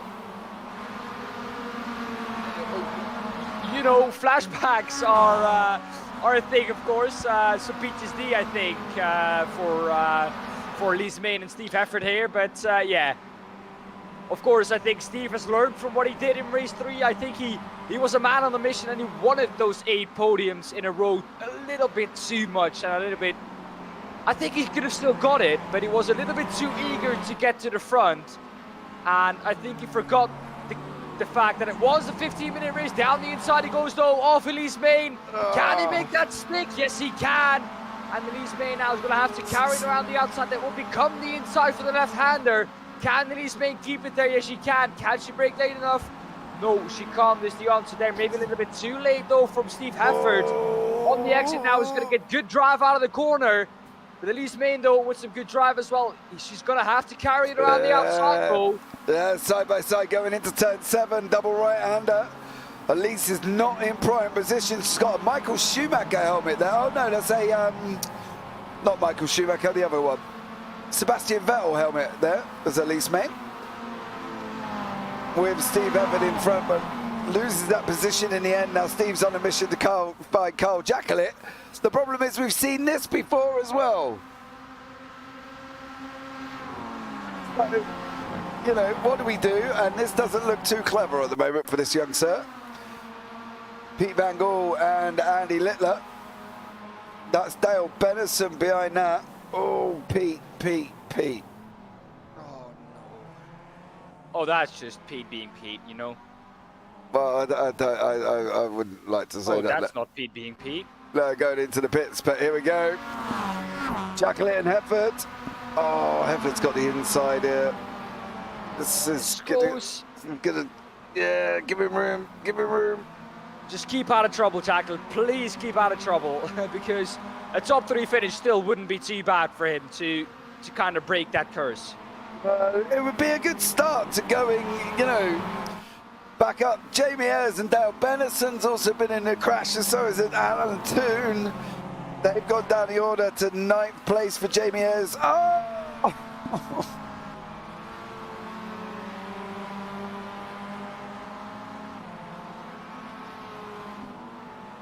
Well,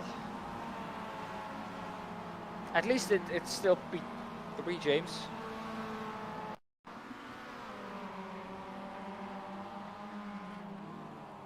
So he goes wide.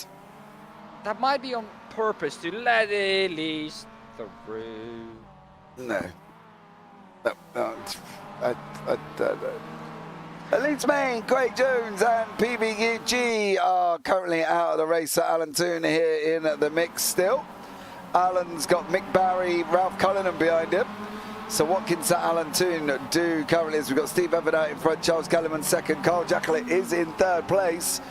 And then the goes Carl Hardy in an amazing 4th. So Alan Toon 5th, Mick Barry 6th, and Ralph Cullinan in 7th. If you've not been here for race 4, welcome to race 4. So we've got 6.5 laps remaining. Alan Toon's been defending a little bit more stoutly this time around, hasn't he? I think he's sort of going for it almost. Well, Sir Alan Toon in P5 at the moment, I think. If I'm correct, James. Oh, Barry's in the wall! What has happened there then? Was that the classic iRacing thing where the wall just drags you further into contact there as well? That got all a bit close. Do you know, it looked really bizarre. He looked like he just nosedived the wall when he got pulled in. It was so weird. That's just a classic iRacing thing. I've seen it happen on Belle Isle as well. Look at that. Yeah, the wall just pulls him in. It's just like, The walls, the wall almost turned around and was like, no. It was so bizarre. But there we go. And now Mick, unfortunately, sticking it into the barrier there as well. So, all right, now we got a little bit of a thing going on here. You know, Alan Toon has now let through Roger Morton. So Roger Morton is now leading the AMs. Alan Toon second, Dale Bennison third. Andy Littler is fourth, and then Steve Hansford behind that. Main's out, Jones is out, Van Gaal's out, Hunt's out. Yes, it's a little bit scrappy race sport currently. Well, kind of the race 4 we're used to, but in chat we have Craig Jones who says, come on Ralph, the so-called pro colonel. He's doing a good job at the moment, still in P3. The gap to Carl Hardy though is about 2 seconds still, so not too bad there. Yeah, I'd like to point out as well, right, he's still on track, Craig. You're in YouTube chat, you know what I mean? What does that say? The pros, yeah, the pro's still on track at the moment while the AM's sat in YouTube, you know? So let's back it up a little bit here, son. Steve Hansford, Andy Littler, Jamie Ayres. This is going to be an interesting freeway. Oh, Jamie is sending out the inside. Hansford gave him loads of room. Jamie's really in the mix here. He's got Andy Littler and Dale Bennison. And then he's got Sir Alan Toon, who's doing a stellar job. Not my fault they put a wall there. Yeah, all right, Craig. Oh. Jamie has made it through past Andy Littler this time. Next up is Dale Bennison. These guys are not giving up without a fight. This is your closest battle because Steve Evans out in front, 5.5 seconds ahead of Charles Kellerman, who's got another 1.4 gap over Carl Jacklett. But Jacklett is closing here, Dan. You know, we just want him to stay safe almost. Well, it's what I think not only we want, but everyone wants that. Everyone wants to see this man come through for a good result. Although Kellyman is not safe yet from Carl Jacklett because he is gaining and not gaining quick though, but he still also has 4.5 laps left, almost 4 and a quarter of a lap. So enough time still to make a difference here, to eke into that lead. And maybe get up into P2, although he has to watch out because Cole Hardy behind that is making inroads as well on him. Yeah, it could be an interesting one here between Jacklett, Kellerman and Hardy for your battle for second place. Rough one, let's do 4 more. I love this track. Yeah, you've had a couple of little scrapes and scrubs with this track. It was just not your week, at least next week. I was fast as shiz though. Yeah, you may have been. Fair play to you. You know, but how was your last one? How did you see the last incident, at least, as well, between you and Carl? Because, yeah, a bit of contact there, wasn't there? But Jacklett now has closed down Kellerman nearly below this second gap down. I think... Oh, Carl! Carl's just got to keep it on track. I think before he catches up to the back of Kellerman, I think that's where it's going to be. Darryl Wright is down here, currently having a battle with Steve Hansford. This is one of your closest battles on track at the moment. Oh, onto gravel, that's not where you want to go. No, but he didn't kind of have a lot of choice there, did he? Well, just stick behind, basically. Well, you know. He wasn't alongside yet, from what I could see. Well, yeah, give him room. Right. You know. Yeah, I'm gonna go with it because, well, why not? I'm just gonna leave it here.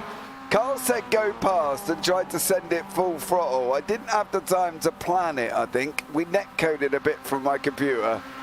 But I wanted to run defense for Carl, so I was surprised to just dove down. Oh, okay. Well, we did say, didn't you, Dan? You did say that maybe Carl was moving out the way. I have to correct you, you immediately denied that. So I wasn't at some point, right? But I can see why you said no, that's not the case, because it looked really weird. Yes.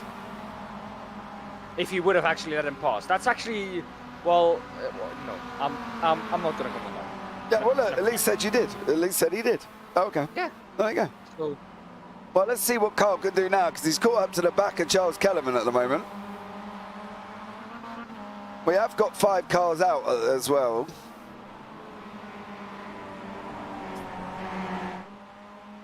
Two and a half to go. These guys are coming into turn 4. Steve Efford is gone. He's already off on his way to next week. Oh no. No. This was shaping into a nice little battle here.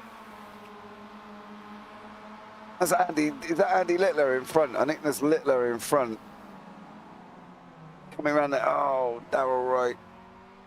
Straight into the side of Steve Hansford. I think he allows Steve to carry on now and get back out in front, which he does do. Very nice, good sportsmanship there from from Darrell Wright.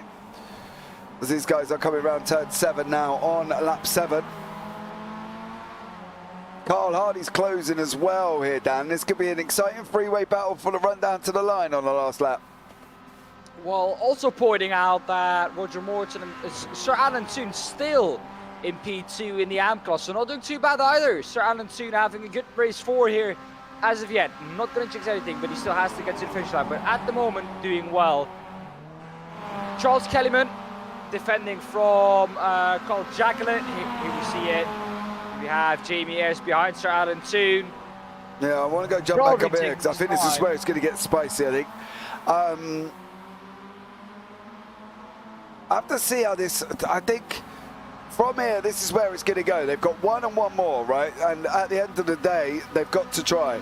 Kellerman in front, Jacqueline behind, Hardy behind that. Hardy's closing. He's closed at a rate of knots. We've seen it already. They're coming up through turn 2 before they go on this run through turn 3 and 3A. You know, they've got a lot going on here at the moment. And Jacqueline's pushing. Optical podium says at least it could well be as long as it's clean. Do you know what I mean? Yeah, of course. And Carl Jacqueline is on the podium right now. I think if he can get P2 or just stay in P3, he'll be very happy with that. And I think just he can be happy with the fact that he at the moment has had a clean race. Let's hope it can stay clean and not get greedy in this fight, or that he's going to go off track in this fight. But the thing is, if he now finishes in P4, which I don't think he's going to do, he's going to go up the inside of Kellyman. Can he make it stick though? No, yes, contact in the meantime. But they're still side by side though, and it's Jacqueline with a good run through. No, Kellerman's got it back. Kellerman, like you said, got it back. This is a mega battle for second place here on the second to last lap of this race. Just to point out, Steve Efford, 11.7 seconds ahead of this battle. So what a mighty race he has had. Carl Hardy not out of this one either. He can still take P2 if he is smart about his moves, although it is going to be the last lap now, so he's going to have to do 2 for 1 in 1 lap. Yeah, I'm not entirely sure if he's going to be able to. There's Barney waving. We're on the white flag. Carl Hardy looks like he's dropped back a little bit. However, from Jacqueline's point of view, he's looked like he's got closer as we're going into turn 2 now. Kellerman, Jacqueline, Carl Hardy, round 3 for the final time. Hardy looks so much quicker than them two round that section. I've got to be honest. This is where he closes it up. Look at this. Carl Hardy just looks lightning round through sector 1. It's just, his pace is scary as he's now catching up to the back. But he looks like here he loses a little bit more time down. Well, Carl Jacqueline at the moment losing that time, like you said, 3/10 the gap now. Can he keep him behind? That's the question for this last lap. We all hope that he can, because what would it mean for this man to get a podium this season after such an unlucky season as of yet? It would be amazing for him to, of course, get on to that podium, get P3. The gap now is half a second up to Charles Kellerman. They're going to go into the twisty bit for one final time. Then they're going to have a straight behind that. And then one last hairpin to, well, finish it all off here at Sonoma. the man who at the moment is in that last hairpin is Steve Heffer with a 12, almost 13-second gap. He is not going to make it 20 races without a victory. He comes through in the last race at Sonoma to win finally again in the UK SimRacers. And what a drive that was, 13 seconds in the end, the gap. And look at that, Charles Kellerman is in front with Hardy. They're almost side by side. Who's going to get it? It's going to Jacqueline. Oh! Wow. Jacqueline just got it there. And a well-deserved third place from Carl Jacqueline. And congratulations, the man that went 18 races without a victory, Steve Hefford. Actually, 19 races. 19 races without a victory. And Steve Hefford goes across the line in first place. Andy Littler, Dale Bennison, Roger Morton takes the win in the AMS. Well done, Roger Morton, and Alan Toon in second place. Congratulations to Alan there. And Dale Bennison comes across the line in third place. So it was a results 1, 2, 3 in the AMS there, David. You've got to be happy with that. As, well, yes, just going to presume he is. So Craig Jones, awesome finish as well. So, you know, I don't know. Right, here are the results from the fourth race this evening. Steve Hefford out in front, Charles Kellerman in second, Carl Jacqueline is in third place, Carl Hardy in fourth, Ralph Cullinan in fifth, Roger Morton sixth, Jamie Ayres seventh, Sir Alan Toon in eighth place, Dale Bennison ninth, Andy Littler 10th, Steve Hansford 11th, Darrell Wright down in 12th there, and that was the last of the finishers. Mick Barry, Craig Jones, Elise Main, PVG, and Dan Hunt did not, unfortunately, finish there as well. What an awesome finish. It was, Craig. It was an absolute awesome finish. But to be honest, Dan, I think that's kind of what we expect from race 4 now. Well, race 4, as we always know, it's a chaotic one. It's one that always delivers some good action. The last race of the evening, the drivers now have nothing else to fight for anymore. It's all or nothing in that race, and it really shows. And the drivers get comfortable with the track and the car. The drivers get comfortable racing each other. And I think that's why, or that's one of the biggest reasons why that is the case. But like we know, race 4 always, James, always delivers. Oh, not a jump start, says Elise. I was all over it. Really? That, do you know what? That did look like you either got away absolutely barnstorming. Hello, Mr. Computer? Okay. What's happening? I want to have a look at, this is Elise's start, look. Elise on the left there in the middle. Oh, okay. She was absolutely all over it. Yeah, all over it. Fair play to you. You know, I think that's the thing here. But this is kind of what we're expecting at the moment from this series. It was, you know, it's just been non-stop racing all the way through. And now we're going into race 10, 11 and 12. And we've only got 3 races left, and it's quite tight all through the championship with the AMs and Pros for this specific season. And it's tight for the overalls as well, because PVG's ahead of Pete Newman. Obviously, he would have picked up points this week with Pete not being here. Get well soon, Pete. Fair play to you. So, you know, there's a lot going on, I think, Dan. And over the next couple of weeks, you're going to have to sit there with your maths book out, I'm afraid. Sadly, yes. You know, James, that with simple plus, minus, and times and divide by, I'm good with that. But to the power of 2, 3, 7, a million, I'm not good with that. So Hopefully, I won't need to do anything of that. Hopefully not, but I'm looking at the waiting room and I can see the Irishman of Ralph Cullinan and Craig Jones. But before I talk to them two, let's bring in Mr. Steve Heppard, your winner of race 4, into the booth. Good evening, Steve. Good evening. I didn't go in for an interview. I went to talk to Ralph to apologise for spinning him in the race before. But all right, so let's just talk really quickly. Yeah. What was your mission in race 3? Because that was very eventful.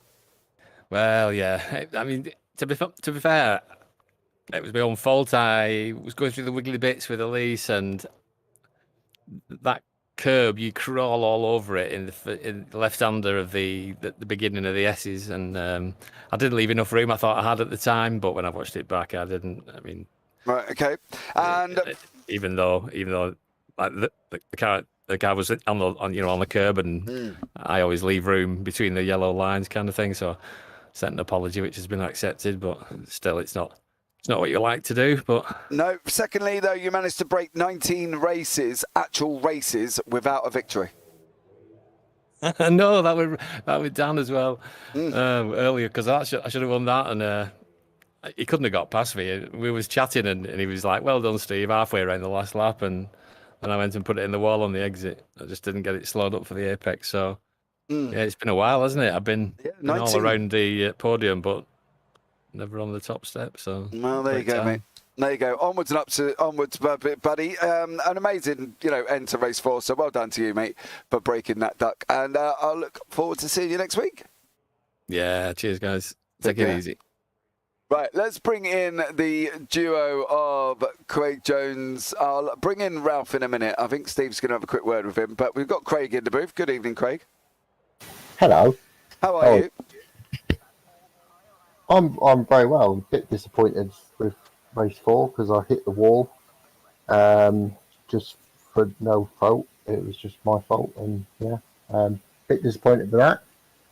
Not the way to do it, kids, but we all make mistakes. But apart from that, it was actually a pretty good night. I quite enjoyed that track. I normally hate it, but tonight seemed it was mad out there, really mad. Seemed to be cars going off everywhere. But it was an all right night in the end. Well, including yourself. What do you mean, including myself? Well, you were saying cars were going off everywhere, including yourself. I don't remember that happening. Oh, well, I'm watching it back, actually, on the broadcast. If you want to put the broadcast on, you'll see yourself being involved with the Mick Barry and yourself incident. Oh, that one. Yeah. Oh, that was nothing. I can't believe you were even bringing that one up. All right, okay. But did you not go off track then? No, what it was is we didn't like the fact that as a team we had split up. So we basically said over the mic, let's just go off track a little bit, make it look like it was an accident. All right. Come back on and we can all be together. We're really good friends in the result. We really bond as a team. Oh, that's nice. Well, I've just watched the one of you drift wide and go into the wall. And then obviously venture off a little bit after that into the wilderness. So all in all, I was just waiting to see if Steve's finished talking to Ralph before I pulled him in. How's your evening been, Craig, from your point of view? Sorry, say that again. I said, from overall though, how has your evening been? What would you say? Well, you're bringing up all the negatives, which is interesting. This is why I'm ending up on this is why I'm ending up on the positives.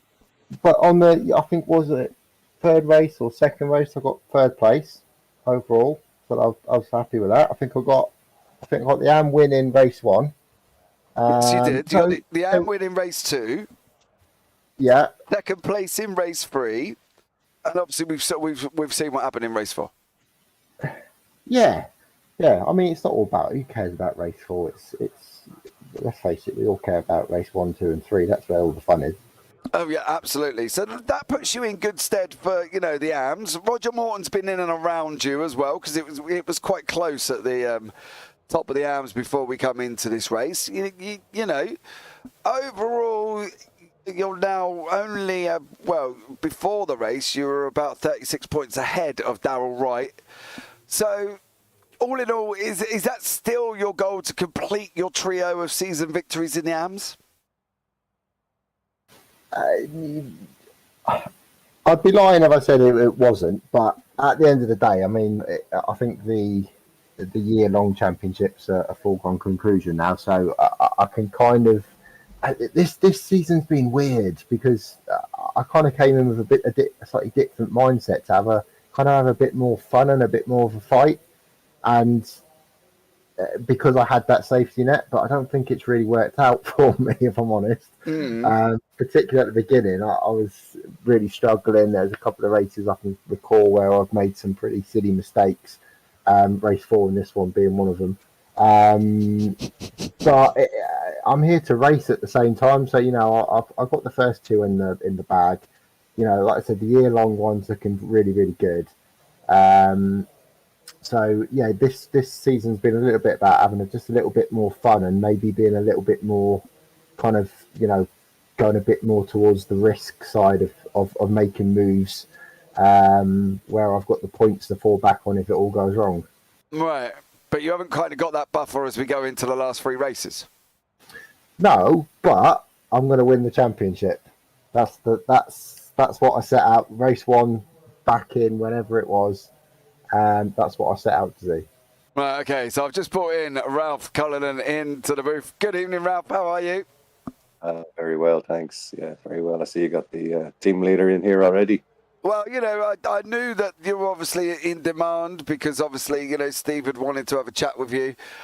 So I left you in there to have the good old conflab and, make everything was sorted out. He's been put in his place. He's been put in his place. Let me tell you that. I bet. I'm sure there probably was some strong Irish words going at him there. Right, Ralph, let's have a chat just quickly before we get, bring you both in together because, it gets quite chaotic when you bring you both in together.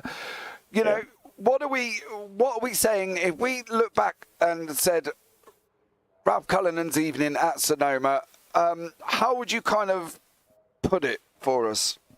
Yeah, it was a mixed bag, I'd say. And a lot of things going on today, no excuses, but new PC, using baseline setups, all that type of stuff, so no excuses whatsoever. No excuses whatsoever, let me tell you. So it took a lot of organizing and just brilliance to get where I am tonight. And, overall, a couple of wins, really good, delighted for the team as well. And Craig, great with the win in race 1. It's been a great night, But we had our ups and downs. All right. It was a tough one, wasn't it? We said to Craig about race 4 at the start where you guys all decided to muscle up together on track. You, Mick and Craig all decided to have a cuddle. It was planned. It was all planned. Let me tell you that beforehand. See, I'd like to point out Craig actually said the same thing. He said you guys didn't want to be too far away from each other on the track. You're two good friends. This is it. And, when it gets to a situation like that where you can still end up 1, 2, 3, you just go for it. Start from the back. Why not? Give it a go. We just forgot who was at the front. Unfortunately, that didn't work out too well. And then, Craig was checking his mirrors and he had a little accident on the main straight there. But, mirrors have to be checked. And Craig did it well, but too well, I think. And I think Mick then just was looking for his cigarettes or something, and unfortunately that was the end of Mick as well. So it just happens like that. But there's amateurs in the team, James. You got to remember this. There are amateurs in the team. Can I just come in on that point there, Ralph? Right, Sorry, yes, Craig. Sorry. Good. I feel that you as a so-called pro, that you should be kind of like a mentor for me, and I should be learning from you. But I don't feel that really happens. I expect more, and I want more from you. You've really got to up your game because we're looking at other drivers for next season.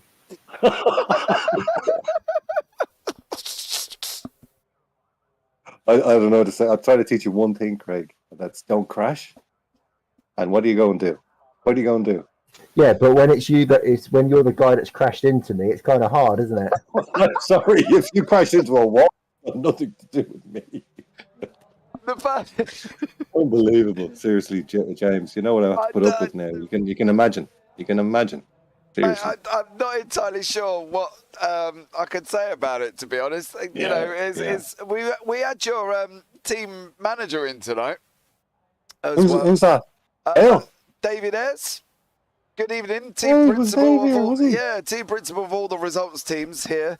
Nice, come on, nice. boys. And then after that, he was kind of a little bit more exuberant. Andy Littler, about Andy Littler literally appearing in race 1 out of the middle of nowhere. It was really quite scary how he just literally appeared. Magician. Yeah, he just is a magician. Yeah. Mate, I'll tell you what it was. You should watch it back. He literally did disappear for about 5 seconds and then come back in front of Daniel Hunt, who just punted him straight off the corner of the circuit. Macros. Yeah, so it was, David was in tonight, so I'm sure we'd be proud having you two in the booth together discussing your mentoring that you've been giving Craig, of course. I expect you'll want to see Ralph first thing tomorrow. Oh. Yeah. In the office. Oh, no. Yeah, it won't be a pleasant conversation. Probably not, Greg. Yeah, No. But you'll be in there first. You'll be in there before me. I know that for a fact. Well, we'll be in there patting Craig on the back, giving him some champagne for his victories. He'll be. He will, yeah. You know, Well done, Am. Yeah, he's already got a spot made on his shelf for my trophy. I bet he has, and he's got Mick and Mark on his wall, isn't he? Have you got one, Ralph, to put on there? Yeah, there's a cabinet. He's going to put it in my cabinet. He'll put you in the cabinet. Right, boys, it's always a wonderful pleasure to have a chat with you. But if I go on any longer, Charles is probably going to shoot me a message saying, hello, mate, we're still going. Yeah. Look, much love as always, guys, and I'll look forward to seeing you next week. Yeah, thanks very much, James. And Dan. Dan as well was out. Yeah, Dan is still here. 2 ways. Look, do you want to shout your boss out while you're here? Do you want to shout out the results team while you're here? Craig, off you go. Not really. All right. No, well, good not talk. worth it. All right, mate. Well, you all take care, and I'll look forward to seeing you next week. Cheers, mate. Bye. Oh, dearie me. That is Craig Jones and Ralph Cullinan from Results Clothing iRacing team. Absolutely mental when they're in the booth together there, Dan. It's always the case when they're together in the booth, isn't it? I know, but the problem is they always come in twos. You know, they're like London buses. We normally end up with them and Mick in here as well. You know, London buses come in threes, but the iRacing racing Results Clothing boys come in twos. And it's normally Ralph and Craig together. So, you know, you've got to take the opportunity. But, Dan, give us one sentence, Dan, about tonight's racing. Is 3 words also okay? Yeah, go for it. Luck turning around. Okay, I like that. That's in, you know, with Carl Jacklett taking third on the podium there. So well done to you, Dan. I like that one. Right, guys, that is it from us here in the booth. Thank you so much to everybody that's joined me, as always, as well. Too right, yeah, I know. I've stopped it, Charles. I've stopped it, I promise. So Charles Kellerman in there as well. Elise May, Craig Jones, much love. Phil across the pond as always, and David Ayres, thank you so much. Mark Fletcher Racing, good evening to you. Thank you so much. Lightbridge as well. Our very own Andy Maxwell is in there. Zach Sweeney, thank you so much again for joining me. Absolutely incredible. And of course, Puck and Daniel Negal at the beginning there as well. Howdy to you, howdy, howdy, howdy. So that is it, guys. We are going to round out tonight's broadcast, and thank you so much, as always, for joining me. I've been James Parfitt. I've had Dan Pepels in the booth with me, and all that's left for me to say is now, you all take care. Have a great week, and you never know. Might see you on the track sometime. Good night.